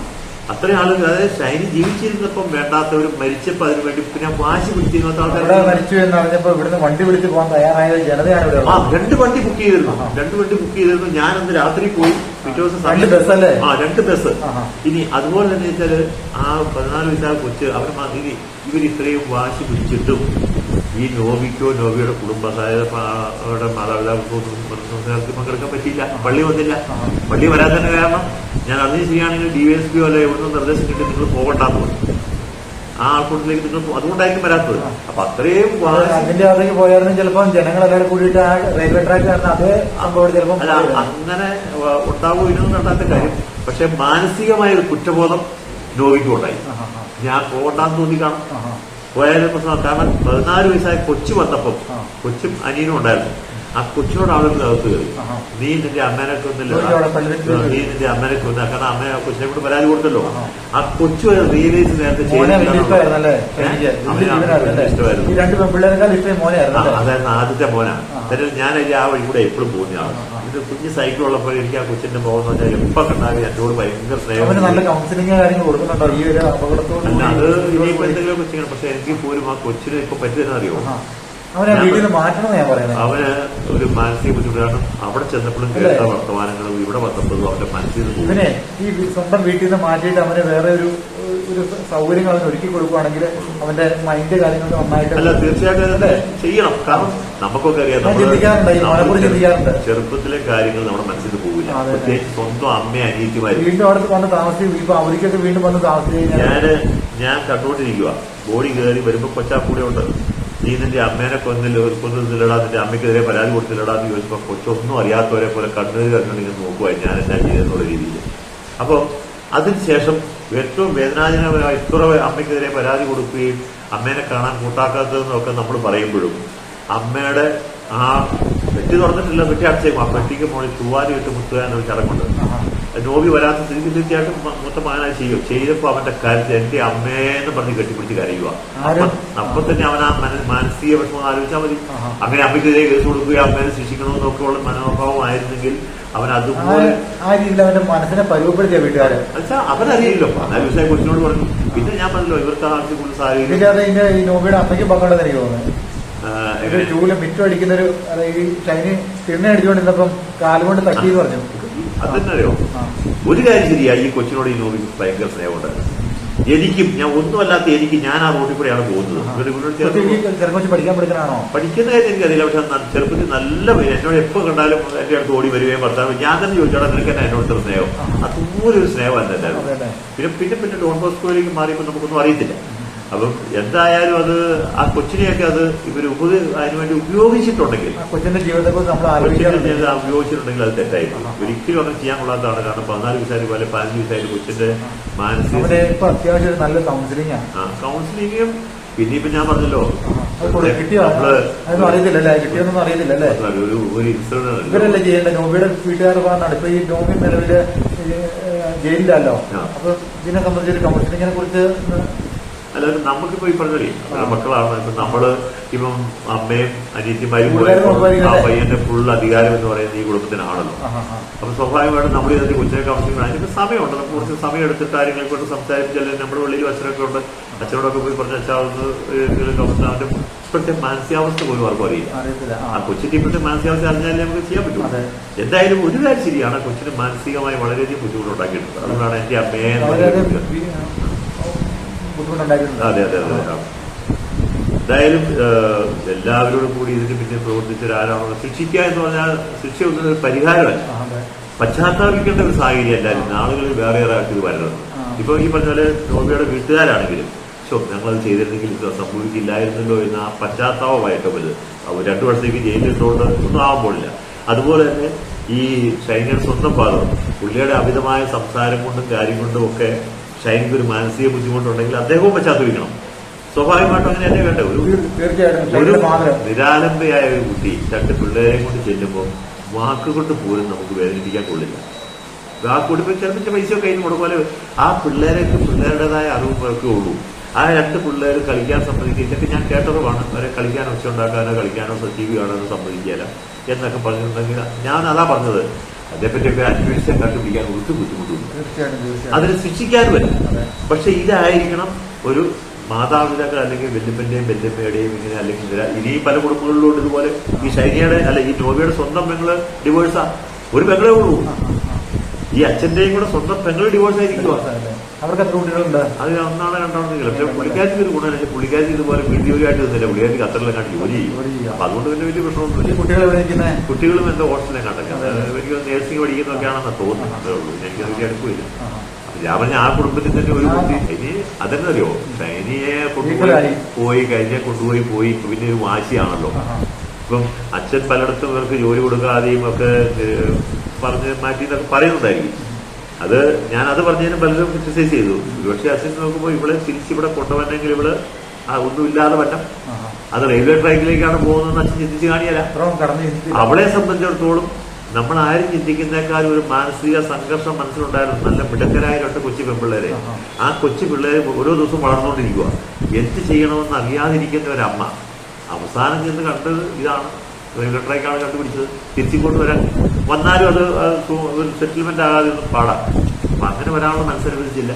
പണിയെടുത്ത് പിള്ളേരെ ജീവിപ്പിക്കാൻ എല്ലാവരും അവരെ പഠിപ്പിക്കാനൊന്നും പറ്റാത്തൊരു സാഹചര്യം വന്നു. ജോലിയില്ല. അപ്പൊ അതിനകത്ത് ഏറ്റവും കാണേണ്ടത് 12 വർഷം മുമ്പ് BSc നേഴ്സായി പാസ്സായിട്ട് ബോംബെയിൽ ജോലി ചെയ്തത് സ്ത്രീയാണ്. കല്യാണം കഴിഞ്ഞ ശേഷം ഇവർ വിട്ടില്ല. അന്ന് നിങ്ങൾ ഇന്റർവ്യൂക്കകത്ത് അമ്മച്ചി ചോദിക്കുന്നത് ജോലി കൂടാതെ എന്തിനായി പഠിച്ചവരുടെ പിള്ളേരെ എടുക്കണം. ആ 12 വർഷം മുമ്പ് വിദേശത്തേക്ക് അല്ല ഈ അടുത്ത നാളുകളിൽ ഇഷ്ടംപോലെ വേക്കൻസീസ് ഉണ്ട്. ജോലിയുണ്ട്. അല്ല അതുമല്ലേ UK പോലുള്ള സ്ഥലത്തൊക്കെ ഈ അടുത്ത നാൾ വരെ ഇഷ്ടംപോലെ വേക്കൻസി ഉണ്ട്. അപ്പൊ ഈ ഷൈനി അങ്ങോട്ട് പോവുകയും ഷൈനിയാണ് ഈ ആരുടെ മുമ്പിൽ കൈവന്നിട്ട കാര്യമില്ല. ഷൈനിക്ക് ഞാൻ കേട്ടത് ഇടയ്ക്ക് അവിടെ സൗകര്യങ്ങൾ വന്നപ്പോഴത്തേനും ഫാദറിന് പറ്റിയില്ലാതെയായി പോകണ്ടാന്ന് പറഞ്ഞു എന്നാണ് ഞാൻ കേട്ടത്. അതുപോലെ ഏറ്റവും അതിനുശേഷം ഞാനിങ്ങനെ കേട്ടത് ഷൈനി ഇറ്റലിക്ക് അങ്ങോട്ട് നോക്കുന്നുള്ളൂ പറഞ്ഞു. ഷൈനോട് ചോദിച്ചപ്പോഴില്ല അതൊന്നും ഞാൻ വേണ്ടെന്ന് വെച്ച് പോകുന്നില്ല എന്ന് പറഞ്ഞു. അപ്പോൾ ആ ചാൻസസുകളെല്ലാം കളഞ്ഞത് ഈ കുടുംബത്തിന് വേണ്ടി. അല്ലെങ്കിൽ ഇന്ന് ഷൈന് മറ്റുള്ളവരെ പോലെ BSc നേഴ്സാണ്, UK അതുപോലുള്ള സ്ഥലങ്ങളിലോ പോയി ജോലി ചെയ്യുകയും ആ പിള്ളേരും ഷൈനയുടെ കുടുംബവും ഒക്കെ നന്നായി പോകുന്നതാണ്. അപ്പോൾ അതെല്ലാം വേണ്ടെന്ന് വെച്ച് അതാണ് നമ്മൾ നഷ്ടപ്പെട്ടത് മുഴുവൻ ഈ ചേരിയിൽ വേവിച്ചേട്ട കുടുംബത്തിലാണ്. 100% അത് ആ പ്രദേശത്തുള്ള ഒരു മനുഷ്യൻ പോലും ഷൈനയെ കുറ്റം പറയും. ഇപ്പം ഞാൻ പറയാം ഏതെങ്കിലും സ്വഭാവ ദൂഷ്യമോ കാര്യങ്ങളൊക്കെ ഉണ്ടെങ്കിൽ നമുക്ക് പറഞ്ഞിരിക്കാം. എന്തുകൊണ്ടാണ് ഈ സമൂഹം മുഴുവൻ അത് ഏറ്റെടുത്തതെന്ന് പറഞ്ഞാൽ ഷൈനയുടെ പേരിൽ തെറ്റില്ല. ഷൈൻ തന്റെ ജീവിതം ആ കുടുംബത്തിന് വേണ്ടി അർപ്പിച്ചതാണ്. അതുകൊണ്ട് തന്നെ അങ്ങനെ പറ്റിപ്പോയത്. ഓക്കെ, അപ്പം ഇതാണ് എനിക്ക് പറയാനുള്ളത്. നമ്മൾ ഇവിടെ ഇരുന്നുകൊണ്ട് ഇങ്ങനെ പരസ്പരം അതെ അതെ അതെ തീർച്ചയായിട്ടും ഇതുപോലുള്ള ഷൈന്മാര് പലയിടത്തും കാണും. തീർന്നില്ലെങ്കിൽ അടുത്ത വഴി നോക്കാമല്ലോ. ഈ അച്ഛനാണ് മെയിനായിട്ട് കുടുംബാളെടുത്തോണ്ട് എല്ലാ സ്റ്റേഷനിലാണെങ്കിലും കോടതിയിലാണെങ്കിലും അച്ഛൻ പറയുന്ന വീട്ടില്ലായിരുന്നു. സ്വന്തം കുടുംബത്തിലെ അച്ഛനാവുമ്പത്തിന് എന്റെ ഒരു വിശ്വാസം, ഞാനൊരു സഭാംഗവും ഞാനൊരു വിശ്വാസിയുമായതുകൊണ്ട് എന്റെ ഒരു വിശ്വാസം, ഒരു വീട്ടിലൊരു അച്ഛനുണ്ടെങ്കിൽ ആ അച്ഛൻ പറഞ്ഞാൽ ആരും കേൾക്കും. ഇപ്പൊ അച്ഛൻ അതുകൊണ്ട് അച്ഛന്മാരെല്ലാരും എല്ലാ വീടുകളിലും കൗൺസിലിംഗ് നടത്തുന്നുണ്ടല്ലോ, അവര് കേൾക്കുന്നുണ്ടല്ലോ. അച്ഛന്മാരിപ്പോ പ്രത്യേകിച്ച് ഒരു വികാരി അച്ഛൻ പള്ളി വന്നാൽ ആദ്യം എല്ലാ വീടുകളിലും സന്ദർശനമുണ്ട്, വീട്ടിൽ ചിരിക്കുകയൊക്കെ ആയിരുന്നു. ആ വീട്ടിലെ എല്ലാ കഥയൊക്കെ ഉണ്ട്. അപ്പം എവിടെയെങ്കിലും പ്രശ്നമുണ്ടെങ്കിൽ അവിടെ അച്ഛൻ പറഞ്ഞാറുമുണ്ട്, തീർക്കാറുമുണ്ട്, പരിഹരിക്കാറുമുണ്ട്. ചിലയിടത്തൊക്കെ കുറെ സ്ഥലത്തുകളും പരിഹരിക്കാറുണ്ട്. അപ്പൊ പിന്നെ സ്വന്തം വീട്ടിലൊരു സംഭവം നടക്കുമ്പോൾ ഒന്നല്ല രണ്ട് കാര്യം. സ്വന്തം പെങ്ങള് ഡിവോഴ്സായി, അതിന്റെ കാര്യങ്ങളിലേക്ക് എനിക്കറിയില്ല. അതുപോലെ തന്നെ ഒരു മരുമകൾ വന്നു കയറുന്നത്, ഇത്രയും കാര്യങ്ങളെല്ലാം ചെയ്തുകൊണ്ടിരുന്ന മരുമകൾ വന്നു കയറുന്നത് ആ വന്നു കയറിയ കുട്ടിയെ പോലും ആ കുടുംബത്തിൽ അല്ലെങ്കിൽ ഉള്ള ഞാൻ ആദ്യം സൂചിച്ചവർ ഒരുപാട് സാമ്പത്തിക ബുദ്ധിമുട്ടുണ്ടെങ്കിൽ ശരിയാ, രോഗങ്ങളും ബുദ്ധിമുട്ടും, ഇവർക്ക് അതിൻ്റെതായ ഒറ്റ പ്രശ്നമില്ല. ഈയിടെ ഒരു 2 വർഷം വന്നു വീട് വീണ്ടും ഒന്ന് പുതുക്കിപ്പടുന്നൊക്കെ നല്ല വൃത്തിയാക്കി പട്ടിയൊക്കെ പഠിച്ചാലും ഞാൻ പക്ഷേ എനിക്ക് അതുകൊണ്ടുകൂടി ആയിരിക്കണം ഷൈനി ഞാൻ എന്ത് കഷ്ടപ്പാട് സഹിച്ചാലും ഇവിടെ നിന്നോളാമെന്ന് വിചാരിച്ച ഒന്ന് ആ ഒരു മനസ്സ്, 2 അവിടെ ചെന്നാലുണ്ടാകുന്ന ഒരു ബുദ്ധിമുട്ട്. എന്ത് പറഞ്ഞാലും ഒരു വാക്ക് പറഞ്ഞാൽ പോലും മനസ്സിനെ വേദനിക്കും. അതുകൊണ്ടായിരിക്കും ഷൈനി പലരോടും പറഞ്ഞു ഞാൻ പോകുന്നില്ല, ഞാൻ ഇവിടെ തന്നെ നിൽക്കുള്ളൂ എന്ന് പറഞ്ഞു. അതുകൊണ്ട് നഷ്ടമെന്നും ആ വേവിച്ചേട്ടന്റെ ആ കുടുംബത്തിന് തന്നെയാണ്. ഇപ്പം നാളെ ഇപ്പം ഈ 2 ഇന്ത്യക്കാർ പിള്ളേർ നോക്കാൻ നിൽക്കുന്നുണ്ടെന്ന് പറഞ്ഞാലും അവരെ തൃപ്തിപ്പെടുത്തോട് പോകാനൊന്നും അത്ര എളുപ്പമൊന്നുമല്ല. തന്നെയല്ല എന്നും കാണണമെന്നുമില്ല. ഒരു കാര്യം ഉറപ്പായി, ഏത് ഇന്ത്യക്കാർ വന്നാലും ഈ ഷൈനി നോക്കിയതുപോലെ അല്ലെ വേവിച്ചേട്ടൻ പറയണം, അല്ലെ ആ കുടുംബം പറയണം, ഷൈനി നോക്കിയതുപോലെ ആ വീട് വൃത്തിയായിട്ട് നോക്കുകയും ഒരു പരാതിയും ഒരു മോശം വാക്ക് പോലും ഈ 12 വർഷമായിട്ട് കേൾപ്പിക്കാതെയും ആ പിള്ളേരെ നോക്കി ആ കുടുംബവും നിലനിർത്തിയത് ഷൈനിയാണ്. അത് കിടത്തില്ല, 100% ഗ്യാരണ്ടി. ഒത്തിരി സന്തോഷം. നമ്മുടെ വീഡിയോ വൈൻഡ് ചെയ്യുകയാണ്. നമുക്ക് ഇതിനെ സംബന്ധിച്ച് നല്ലൊരു എക്സ്പ്ലനേഷൻ എന്ന് പറഞ്ഞ് കിട്ടിയിട്ടുണ്ട്. അതാണെങ്കിൽ ഇത്രയും നേരം നമുക്ക് വേണ്ടി സഹകരിച്ച് ഈ കാര്യങ്ങൾ പറഞ്ഞു തരാൻ സാധിച്ച മനസ്സാന്നിധ്യം നമുക്ക് അറിഞ്ഞേ പറ്റുള്ളൂ. എല്ലാവർക്കും നല്ലത് വരട്ടെ എന്ന് ആഗ്രഹിച്ചുകൊണ്ട് നിങ്ങളുടെ സ്വന്തം ഹാർട്ടാണ്.